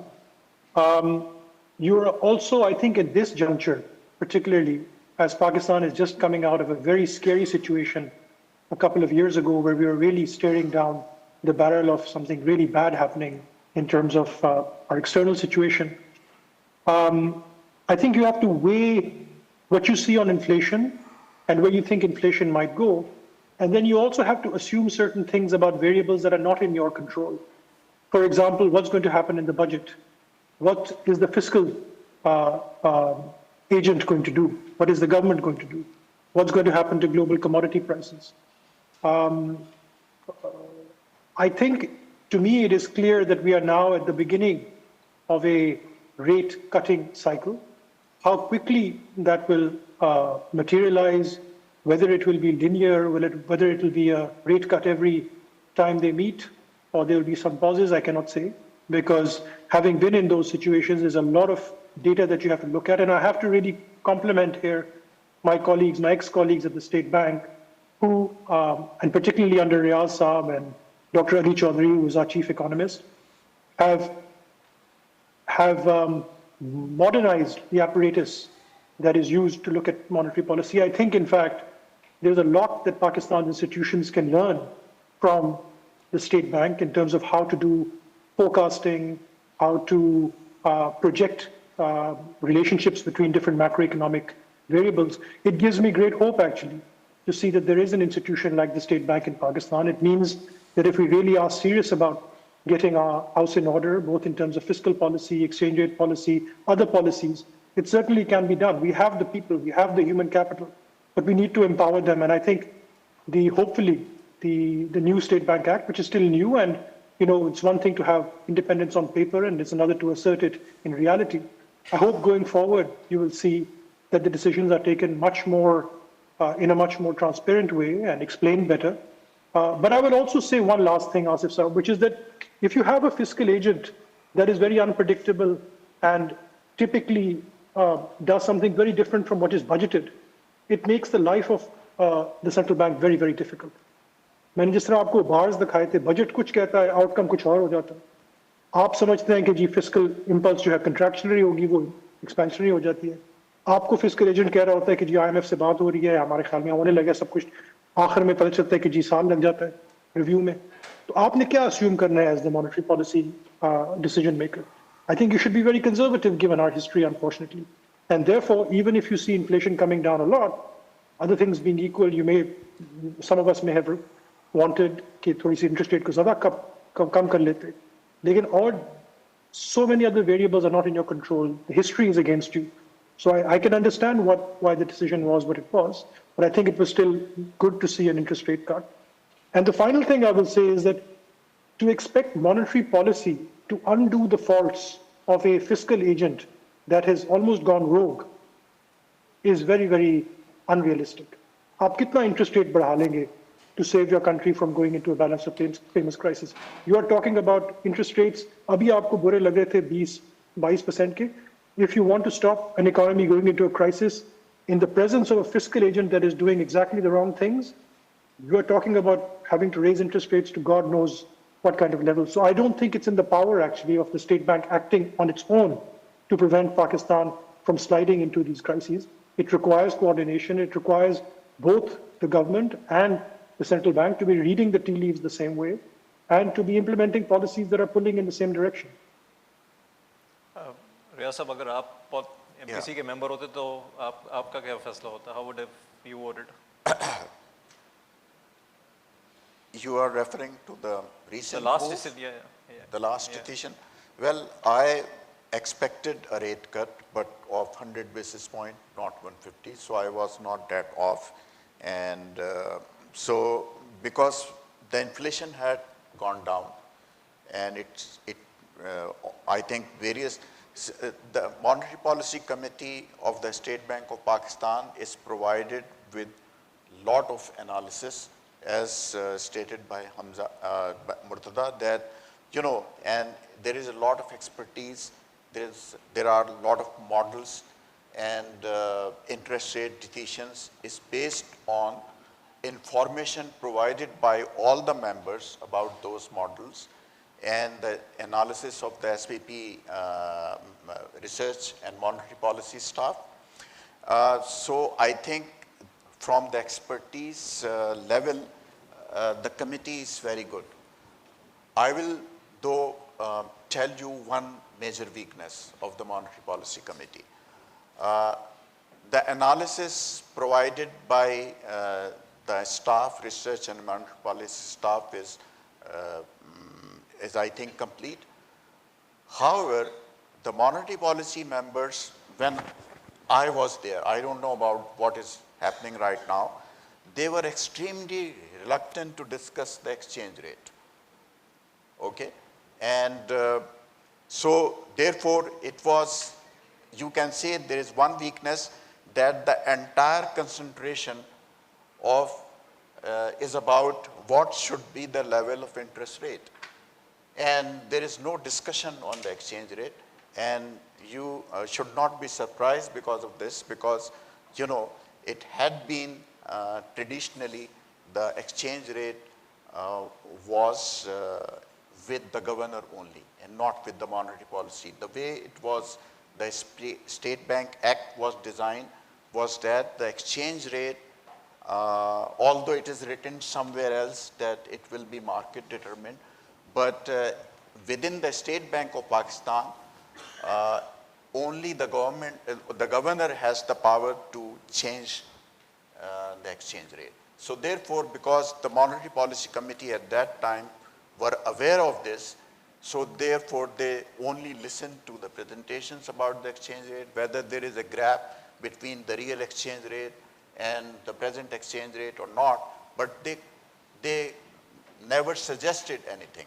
And the fault is primarily always lied with the Governor State Bank of Pakistan, and you can say primarily lied with the Finance Minister or the Prime Minister, who I cannot imagine what pressure they would have been under that the interest rate should not move, interest rate should not move by more than 25 paisas or not, whatnot, okay?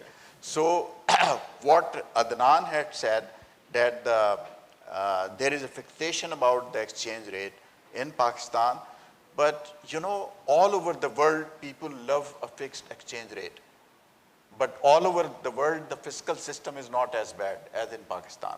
So I would say, although you asked him the question, but my answer is that it is the fiscal system which is the problem. Of course, there is infatuation with the exchange rate, and this actually is a historic infatuation, and it started soon after the death of 𝐻𝐸. In 1949, you know, Britain devalued the pound by 31%. All the Commonwealth countries devalued their currency. Pakistan did not. It is supposed to be a very good measure, but I think the problem started from that point. Then again, the same thing happened in 1967 when the Britain again devalued the pound. Pakistan decided not to devalue. So there is an infatuation with keeping the current, the rupee strong and not the country strong. That is the problem. The thing is that if you make the economy or the country strong, then the rupee then becomes strong. But here, I think there is a false belief that when you keep the currency strong, the country becomes strong. It is not, it will never happen this way. So as you know, you said that all the countries like China and Korea and Vietnam, they kept their currency very weak. It's Murtaza who said that in this presentation, and there is no exception to it. You cannot increase your exports if you keep your exchange rate appreciated. There is no exception, I think. I can't think of any country in the world who has done this. रियाज साहब, आपने last policy के बारे में तो अपनी बता दी, expectation क्या थी, 100 basis point जुलाई में आ रही है policy. What's your prediction? Well, I think there might be a pause. Might be a pause. Murtaza Saab, if I could ask the same question to you, in July, what do you expect from the MPC? So I would tend to agree with Riaz Saab. I think there was a bit of a blip. Inflation went a little bit up. As I said, it's likely to be up and down because of base effects. What we should look at really is the month-on-month number. But now, because the MPC meets more regularly, they have a chance to take decisions at a higher frequency. So I would not be surprised if there's a pause, especially because you're going into an IMF program and there's a lot of uncertainty, and you know there may also be a desire to see how the budget plays out. So a pause would not be very surprising to me. Adnan साहब, आपकी क्या prediction होगी? Okay, I thought so. एक final point on this monetary policy committee. जो voting pattern होता है, that is not revealed at the time of the monetary policy decision announcement. It comes out with a lag of about 4 to 6 weeks. के minutes के अंदर लिखा होता है how many members voted in which direction.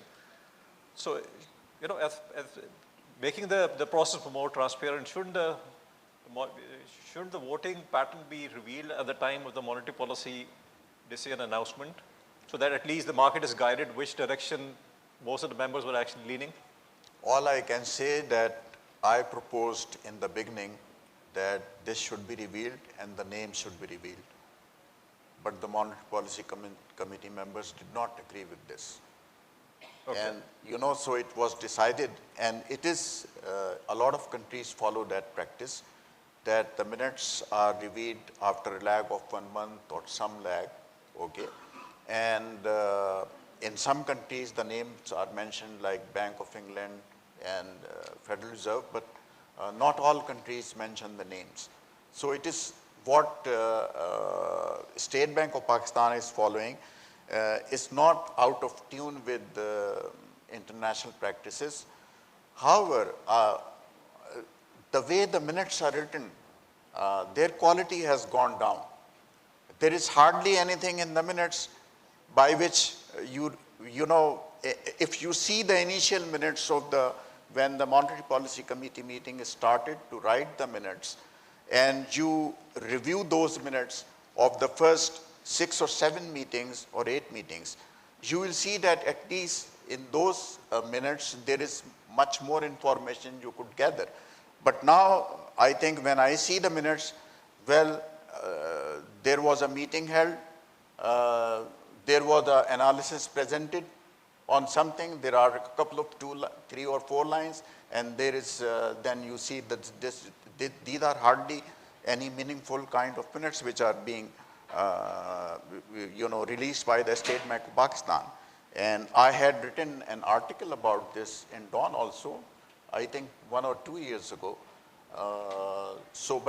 Anyway, so there is a lot of things wrong with the way the minutes are being recorded.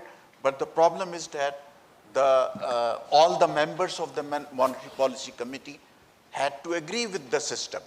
If they do not agree with the system cannot work. So that's what we have, unfortunately. Okay. I'll ask just one final question from my side, and then probably we can have a couple of questions from the audience directly, because I see so many senior people here. Maybe they would want to ask some questions directly to Murtaza Saab, or to Riaz Saab, or to Adnan Saab. My final question would be, how would you classify and describe Pakistan's current exchange rate regime? Is that a floating exchange rate, market-driven? What kind of or is it a hybrid regime as we have? Well, I think I have suggested one name, crackdown exchange rate. So I don't know, you might come up with a better name. Murtaza Saab, आप किस तरह classify करेंगे Pakistan's current exchange rate regime? Is it market-based or? Ashraf, मेरे ख्याल में it's still a young experiment. We should not forget that. Moving to a flexible market-determined exchange rate is actually quite a difficult and complicated exercise, and especially to be doing it in an environment of extreme macroeconomic instability. So it's not surprising to me to see sometimes other measures being used to try to control the current account, like import controls and other things. But I think overall the direction is quite positive, which is that we want no longer to be using our foreign exchange reserves, to be abusing them, in fact, by trying to defend an unrealistic exchange rate, and to let the exchange rate be the buffer. So I think the overall direction is good, but I still see a lot of scope for developing the exchange rate market and making it more liquid, adding instruments, adding players into it, maybe even changing the way that the exchange rate is determined by having an auction system, for example, some countries do. So मेरे ख्याल में ये direction तो बहुत अच्छी है. There have been some kind of compulsions to come into the market, given how volatile the last 2 or 3 years have been, which have coincided with this move. But I think overall it's a much better system, and we should support it, and we should try to strengthen and solidify it. Okay. If you have any questions from the audience directly, I answer.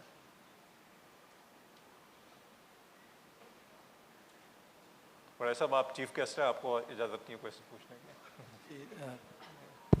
जी परवेज़ साहब. जी अस्सलाम वालेकुम. My name is Parvez and I work for Bank Al-Falah.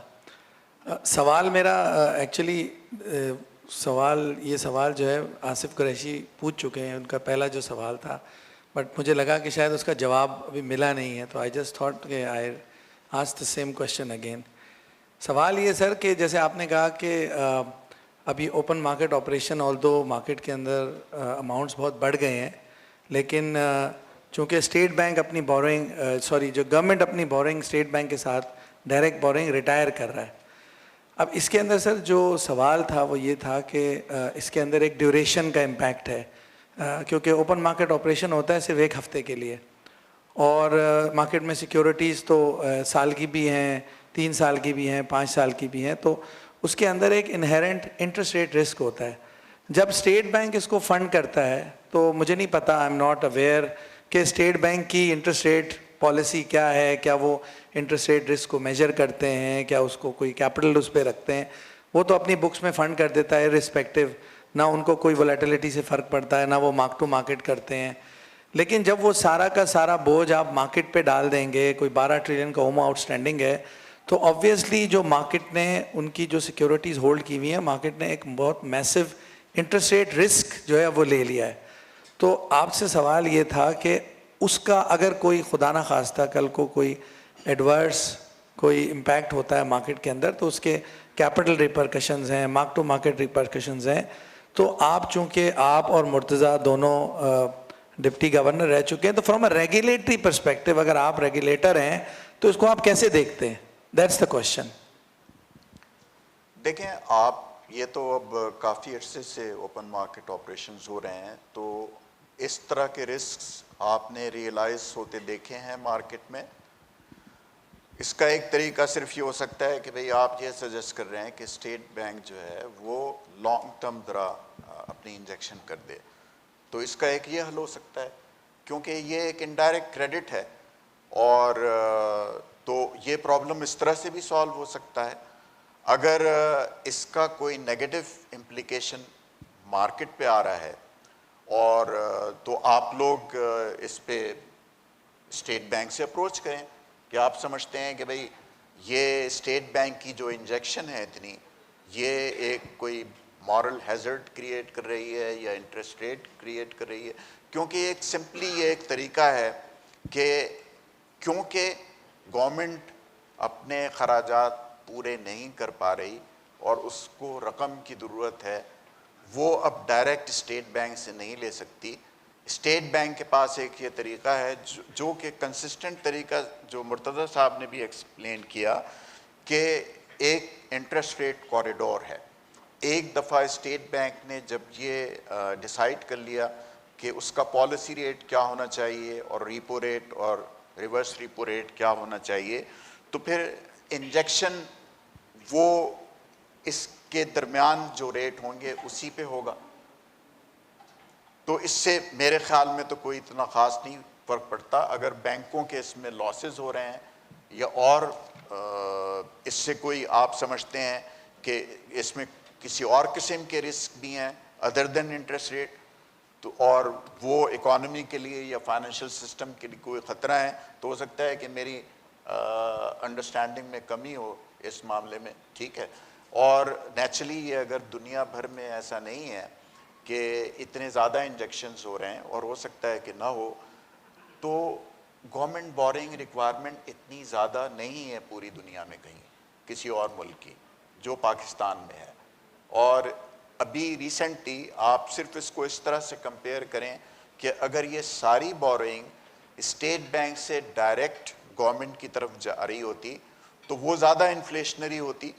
जो अभी जा रही है ये भी इन्फ्लेशनरी है, ये कोई, लेकिन मैं सिर्फ ये कह सकता हूँ कि ये लेस इन्फ्लेशनरी है कंपेयर टू द सिस्टम। तो ये एक तरह से उससे बेहतर सिस्टम है। अगर इससे कुछ इंटरेस्ट रेट रिस्क नए क्रिएट हो रहे हैं, जो आपने कहा कि इसमें मैच्योरिटी मिसमैच हो रही है, स्टेट बैंक 1 हफ्ते के लिए या 2 हफ्ते के लिए कर रहा है और आप लोग गवर्नमेंट को 6 महीने के लिए या 10 साल के लिए आप लोग लैंड कर रहे हैं इस पैसों से, तो उसके लिए फिर स्टेट बैंक आई थिंक सोच सकता है कि वो लॉन्ग टर्म इंजेक्शन करे उस वक्त तक जब तक कि प्रॉब्लम सॉल्व नहीं हो जाए। जी बड़े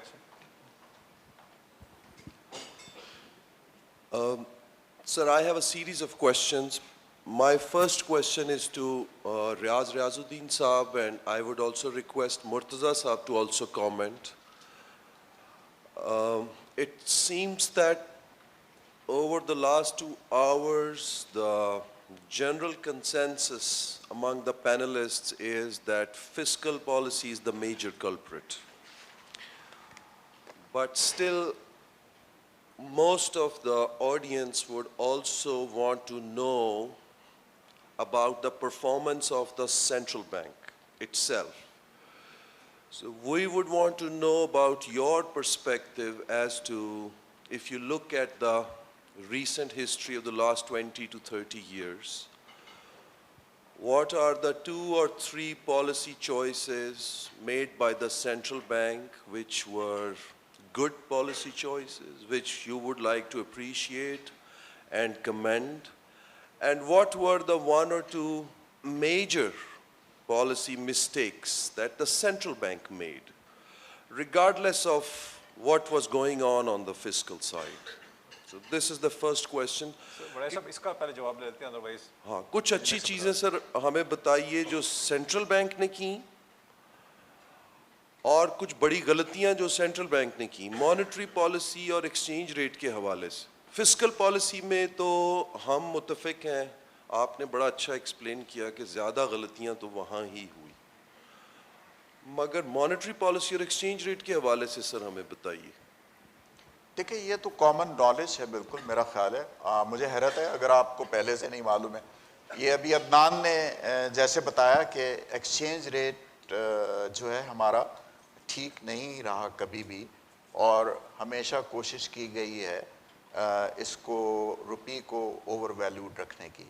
और तो आप जितने भी फैसले हुए वो सारे के सारे गलत थे, आप ये कह सकते हैं बहुत आराम से। तो और ये आपको पहले भी पता होगा, आप सिर्फ एक बात सुनना चाह रहे हैं। ठीक है, तो आपकी नॉलेज में मैंने इजाफा नहीं किया, मेरा ख्याल है। बात दुरुस्त है सर, मैं वाकई ये थोड़ी सी डिबेट चाह रहा था कि एक्सचेंज रेट पॉलिसी पे हम बात करें कि इसमें क्या गलतियां हुई।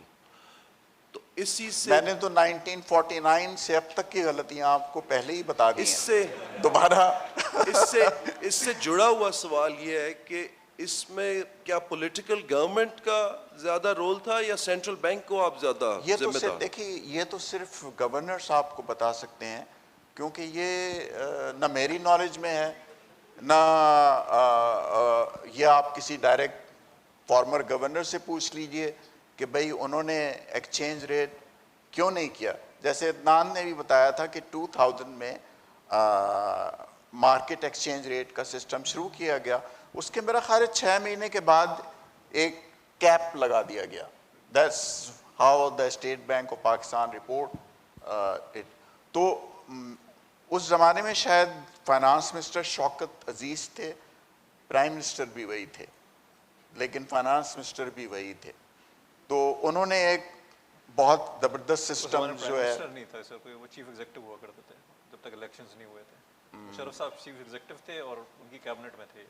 तो प्राइम मिनिस्टर नहीं थे वो, नहीं चीफ एग्जीक्यूटिव बाद में थे, उस वक्त नहीं थे, 2000 में नहीं थे। खैर 2001 में होंगे। बहरहाल उन्होंने एक बहुत ही अनोखा नुस्खा सजेस्ट किया था, मेरा ख्याल है वो ये कि जब भी पेट्रोलियम इंपोर्ट्स हों तो वो स्टेट बैंक के रिजर्व से मीट की जाएं, तो एक्सचेंज रेट फ़ौरन जो है वो अराउंड 60 पे फिक्स हो गया। तो ये तो फिर इस तरह की गलतियां आपको, मैं गलती समझता हूँ, वो नहीं समझ रहे होंगे इसको, वो बहुत अच्छी पॉलिसी समझ रहे होंगे। ठीक है, तो ये सब चीज़ें बाद में फिर अनफॉर्चुनेटली ये करेक्ट कराई जाती रहीं IMF के प्रोग्राम्स के तहत, और उसके बाद नई गलतियाँ होती रहीं फिर IMF के प्रोग्राम के तहत। तो ये एक साइकिल एक पाकिस्तान में चल रहा है, जो आपको NFA के ग्राफ्स में नज़र आ रहा है बिल्कुल, या रिजर्व्स के डिप्लीशन के ग्राफ में नज़र आ रहा है। और ये अगर फिस्कल सिस्टम ठीक नहीं हुआ, जब मैं फिस्कल सिस्टम, ये सिस्टम ठीक होने से मुराद ये है कि आप इकॉनमी में एक्सेसिव डिमांड नहीं क्रिएट करें, और उसके बाद अगर आपने क्रिएट कर दी है तो एक्सचेंज रेट को आप फ्री करें। ठीक है, तो ये प्रॉब्लम जो भी है, इसको आप एक्सचेंज रेट प्रॉब्लम कहें, ये स्टार्ट कराची से नहीं हो रहा, ये वहीं इस्लामाबाद से स्टार्ट हो रहा है। मेरा अगला सवाल सर मुर्तज़ा साहब से है। मुर्तज़ा साहब ने ये कहा कि डेट के जो इंडिकेटर्स हैं दे आर ब्लिंकिंग रेड।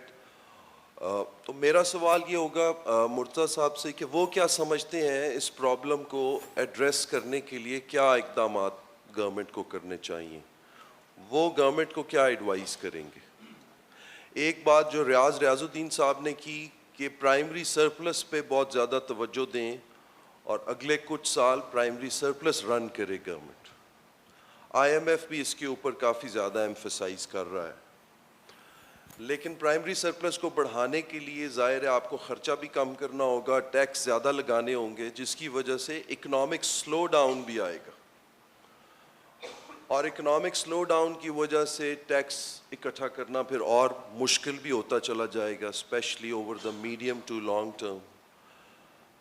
तो ये जो ट्रेड ऑफ है कि अगर आपने फिस्कल डिसिप्लिन लाना है तो इकोनॉमिक ग्रोथ और ज़्यादा स्लो हो जाएगी, और कर्जे के ट्रैप में भी आप हैं, इकोनॉमिक ग्रोथ की भी आपको ज़रूरत है।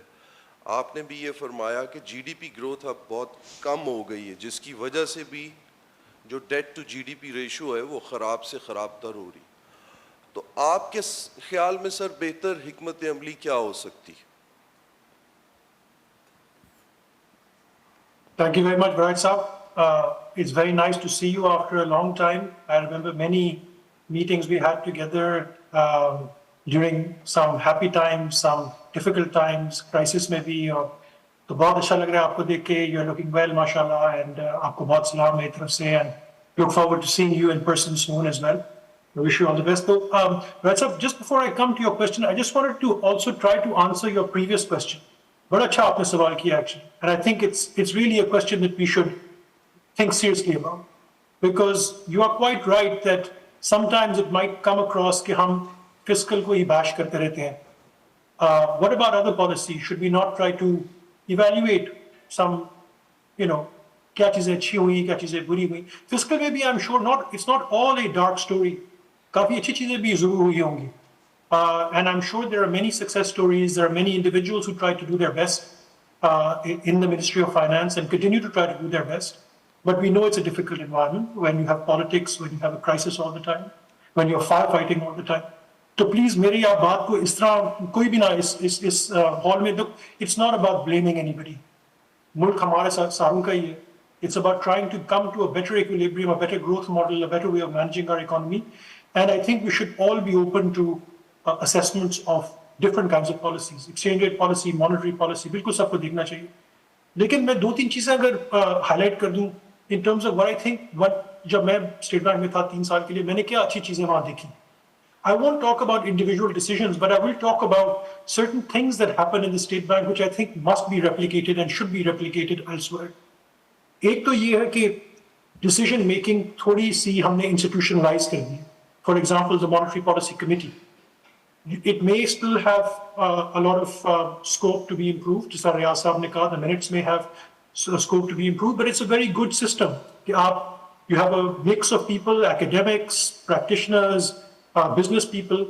They are presented with data, very good data models by professionals. Then they have a discussion around it. And मेरे experience में तो the governor cannot act as a one-man show in these meetings. He has to listen to everybody, try to take everybody along. तो मेरा ख्याल है एक तो institutionalized decision making, इसको improve किया भी जा सकता है और भी state बैंक में भी, लेकिन ये एक बहुत अच्छा I think lesson है सबके लिए. I think across the government and other institutions in Pakistan that try to institutionalize decision making, take it out of the hands of one person. कोई इंसान भी इतना अक्लमंद नहीं होता कि वो सब चीजें उसको पता हो. It's always better to have Mushawarat and try to come to some consensus. दूसरी चीज मेरा ख्याल है जो स्टेट बैंक ने बड़ा अच्छा किया है वो ये है कि investing in the resources that we have. We bring very good people to the state bank, people who have very good degrees, but we also invest in their training. उनको बाहर भेजते हैं, उनकी training होती है, उनको they get exposed to the latest thinking. ये चीजें भी जरूरी हैं in all forms of government to expose our people to the best thinking outside, to allow them to go out, come back, to use their knowledge, to go on secondments. ये चीज भी मैंने देखी है, काफी अच्छी चीज थी स्टेट बैंक में. एंड मे बी फाइनली अगर मैं पॉलिसीज की बात करूं तो मेरे ख्याल में एक अच्छी चीज जो मैंने देखी थी वो थी 2020 और 2021 में बहुत अच्छी fiscal and monetary policy coordination हुई थी in the wake of Covid. Covid आपको याद है was a huge shock to the whole global economy. It was very scary. Nobody knew what was going to happen, but it was very nicely coordinated between the Ministry of Finance and the State Bank. Ministry of Finance continued to consolidate, and monetary policy, because inflation had come down, took the brunt. और हमने interest rates काफी तेजी से cut किए और भी कुछ हमने refinancing facilities के through injection किया. तो fiscal tight रहा, monetary ने expand किया और economy को थोड़ा बहुत हमने अच्छी जगह पे पहुंचा दिया. And I think the world recognizes that Pakistan handled COVID quite well, both in terms of the health side and the economic side. गड़बड़ 2022 में हुई, जहां ये इक्विलिब्रियम खत्म हो गया, मॉनेटरी भी स्टिमुलस करती रही और फिस्कल भी अचानक स्टिमुलेटिव हो गई. वो I think that was in retrospect not a good combination. But I think 2020 and 2021 gives me hope that all the organs of the government, if they sit down together, they look at the situation, study the options, they can come up with some good coordinated responses. तो वैसा ये तो हो गया. मुझे याद है वो 2020 और 2021 के टाइम में तो आपके साथ बहुत हमने करीबी काम किया था और बहुत मेरा ख्याल है I can look back. That is the one moment that I can look back with great pride. I think during my tenure, and you were very much part of that. So I would like to salute you as well. आप अब सवाल पे आ जाते हैं right साहब, second सवाल पे कि करना क्या है फिर अगर वाकई डेट अनसस्टेनेबल है, प्राइमरी सरप्लस इतने बड़े हम कर नहीं सकते, ग्रोथ भी हमारी वीक हो गई है. मेरे ख्याल में तो जी इस तरह की सिचुएशन में आपको रीप्रोफाइलिंग की जरूरत होती है. And I think you can convince the external creditors and maybe even the domestic banks, and this is a bit of a controversial issue, but certainly the external creditors, that they have received commensurate returns now already. काफी उनको अच्छे returns मिल चुके हैं पाकिस्तान में, and they took a risk by lending money to Pakistan, and unfortunately it hasn't turned out the way that they had expected and we had expected, but that is the way it is now. So I think reprofiling करने की जरूरत है. Reprofiling is a relatively light touch way of restructuring your debt, as you know, right, are much better than I do. उसमें आप basically net present value hit आप ले लेते हैं, लेकिन उसमें कोई hair cut की जरूरत नहीं पड़ती, आप extend कर देते हैं अपने maturities को. तो I think इसकी बात तो हमें करनी चाहिए definitely with our external creditors, और मेरा ख्याल है they will be receptive, especially in a situation where you have social tensions and you have a very high cost of living crisis in Pakistan. खुदा ना खास्ता बहुत कोई भी नहीं चाहेगा कि पाकिस्तान में कोई ऐसे खुदा न खास्ता हंगामे शुरू हो जाए. So I think the external world will also be sympathetic. It's not going to be easy. These discussions are never easy, but you need to have them. I think they can be had. And on the domestic side, I think let's look at the experiences of other countries. I believe Jamaica in the past was quite successful in coming to a voluntary reprofiling with domestic banks, जिसमें depositors को कोई hit नहीं लेनी पड़ी. Again, the maturities were extended, and the banks did that willingly because they got slightly, in net present value terms, the hit that they took was not that severe. So I personally think, Virat Sahab, कि अब to fix this problem through adjustment of primary surplus, fix it through austerity, मेरे ख्याल में ये नहीं चलेगा. और unfortunately हमने दुनिया में देखा है कि हमेशा temptation होती है to push this problem down, to pretend that you will be able to get over it. लेकिन आखिर में वो problem उससे भी बड़ा बन जाता है और फिर आपको उससे भी ज़्यादा एक ड्रामेटिक किस्म की रिस्ट्रक्चरिंग करनी पड़ती है. तो मेरे तो ख्याल में टाइम आ गया और हमें ये डिस्कशन डेफिनेटली करनी शुरू कर देनी चाहिए. थैंक यू जी. आसिफ साहब, सर मैं अगर क्योंकि we already run way past total duration of the event, I would like to thank all the audience who's been very patient in listening to all the speakers. I'm very grateful to all the speakers and panelists, Adnan Sahab, who flew in from Islamabad, and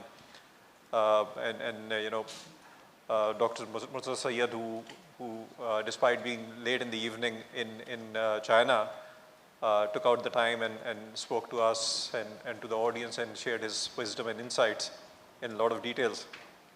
तो इन सब का मैं शुक्रिया अदा करता हूँ बहुत ज़्यादा, आप सबका भी शुक्रिया अदा करता हूँ. सिर्फ मैं चाहूँगा बड़े साहब, क्योंकि since you are the chief guest, आपने उसका नाजायज़ फ़ायदा उठा के बहुत सारे सवाल पूछे.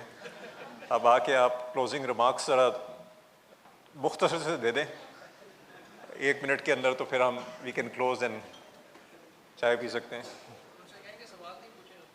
सॉरी, और इनसे भी पूछेंगे ना इन्होंने डेट में क्या कारनामे किए थे. डेट पे आप मुझसे सवाल पूछिए. अगर मज़ीद वक्त ने इजाज़त दी, आसिफ साहब ने इजाज़त दी, मैं CFA सोसाइटी को बहुत ज़्यादा मुबारकबाद देना चाहूँगा. माशाल्लाह आपका मोमेंटम बड़ा ज़बरदस्त जा रहा है. There is a series of very high quality top notch seminars जिसमें आपने बहुत ही शानदार प्रोफेशनल्स को इनवाइट किया. बड़ी मीनिंगफुल डिस्कशंस हुई, बड़ी ज़बरदस्त इंसाइट्स मिली सारे पार्टिसिपेंट्स को. और मुझे यकीन है कि YouTube के ज़रिए और प्रेस रिलीज़ के ज़रिए ये जो मैसेज है, ये जो डिस्कशन है, ये पूरे पाकिस्तान के लोगों तक पहुंच रही है. So you're doing a great job, you're making a great contribution to this country. The CFA Society's board is making a lot of impact. Asif Qureshi is clearly shining. I can also shine a lot, by the way, but mainly by reflecting the light. I met Mohammed Shuaib, Abdul Rahman, Sarwat Ahsan, the lady who has always been at the forefront, Roxana Narejo. So the board of CFA Society is doing great. So all congratulations to you. और बहुत शुक्रिया हमारे experts का, जनाब रियाज रियाजुद्दीन साहब, Dr. Murtaza Syed, Adnan Ghuman. These are amongst the cream of the professionals in our country. So we are greatly honored that they took the time and showed the patience and shared their knowledge and insights with us. We are extremely grateful to them. Adnan Saab, to mera khayal hai, has already become a regular feature in our programs and seminars, so that is great. And I would request Mr. Riaz Riazuddin and Dr. Murtaza Syed also, that they should also take time more often to attend our seminars and to participate in discussions like these. So this is a great going. हमारे मुल्क में इस तरह की गुफ्तगू सुन के करके ये तसल्ली होती है कि अभी हमारे पास स्किल्स भी हैं, अच्छे लोग भी हैं, और ये मैसेज जो है ये हमने अपने डिसीजन मेकर्स तक और पॉलिसी मेकर्स तक और आवाम तक हमने पहुंचाना है कि हमारे क्या मसाइल हैं और उनके क्या हल हैं और उनको हमने हल करने के लिए मिल के कैसे काम करना।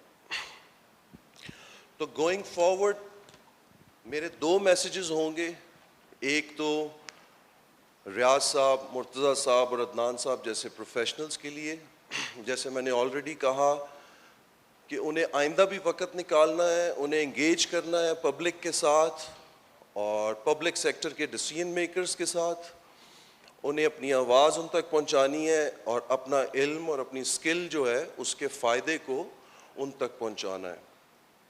और CFA सोसाइटी का और मेरे जैसे और आप जैसे बाकी तमाम प्रोफेशनल्स का ये फ़र्ज़ है that we make sure that their voices are heard, their messages are understood, and hopefully are also acted upon by the decision makers and the policy makers in our country.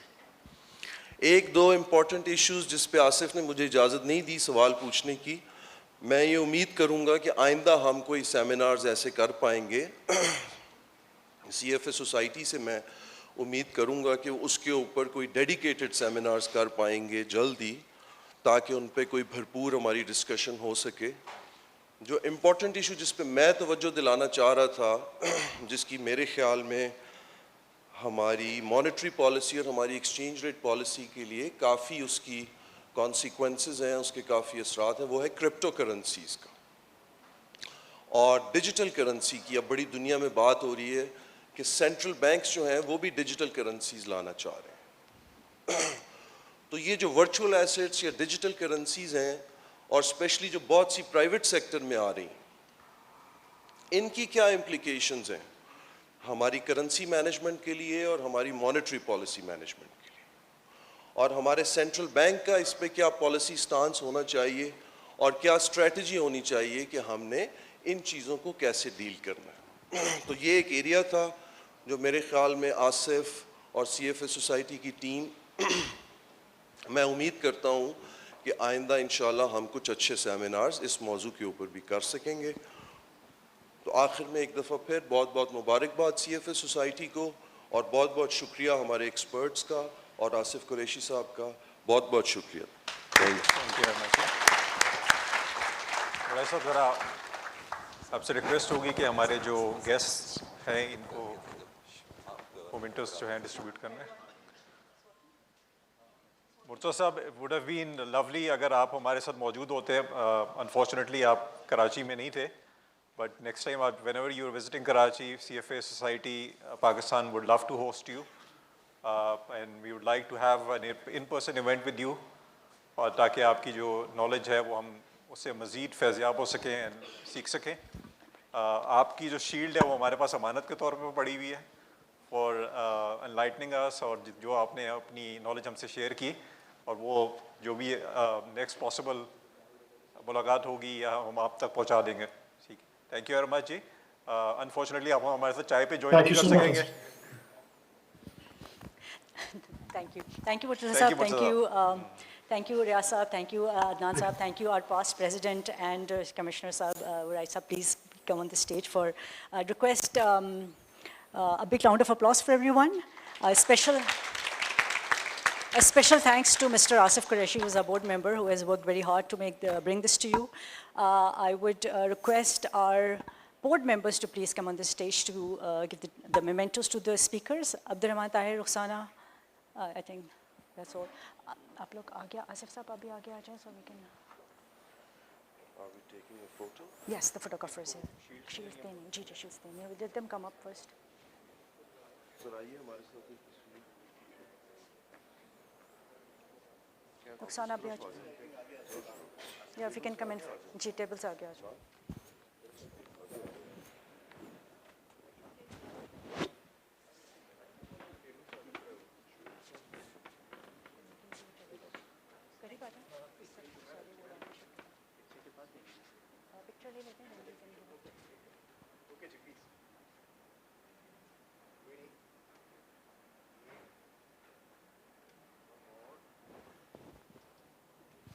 I'd request Riaz Sahib to please give a memento to Riaz Sahib.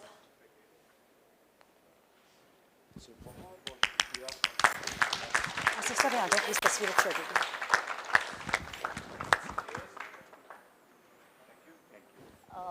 And now to Riaz Sahib, we should give it to Mr. Adnan.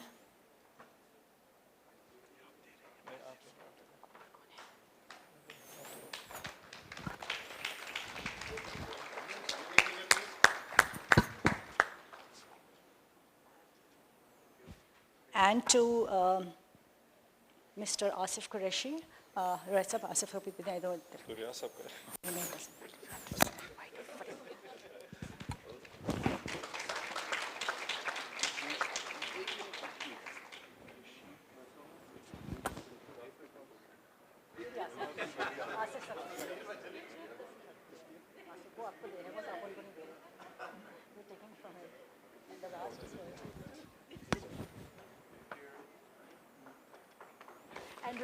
And lastly, I require Riaz Sahib to please give a plaque to our chief guest.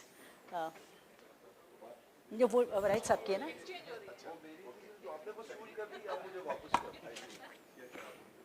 ये उनकी नहीं है, ये वापस रखो. आके आसिफ साहब please आगे आ जाएं, just for a picture.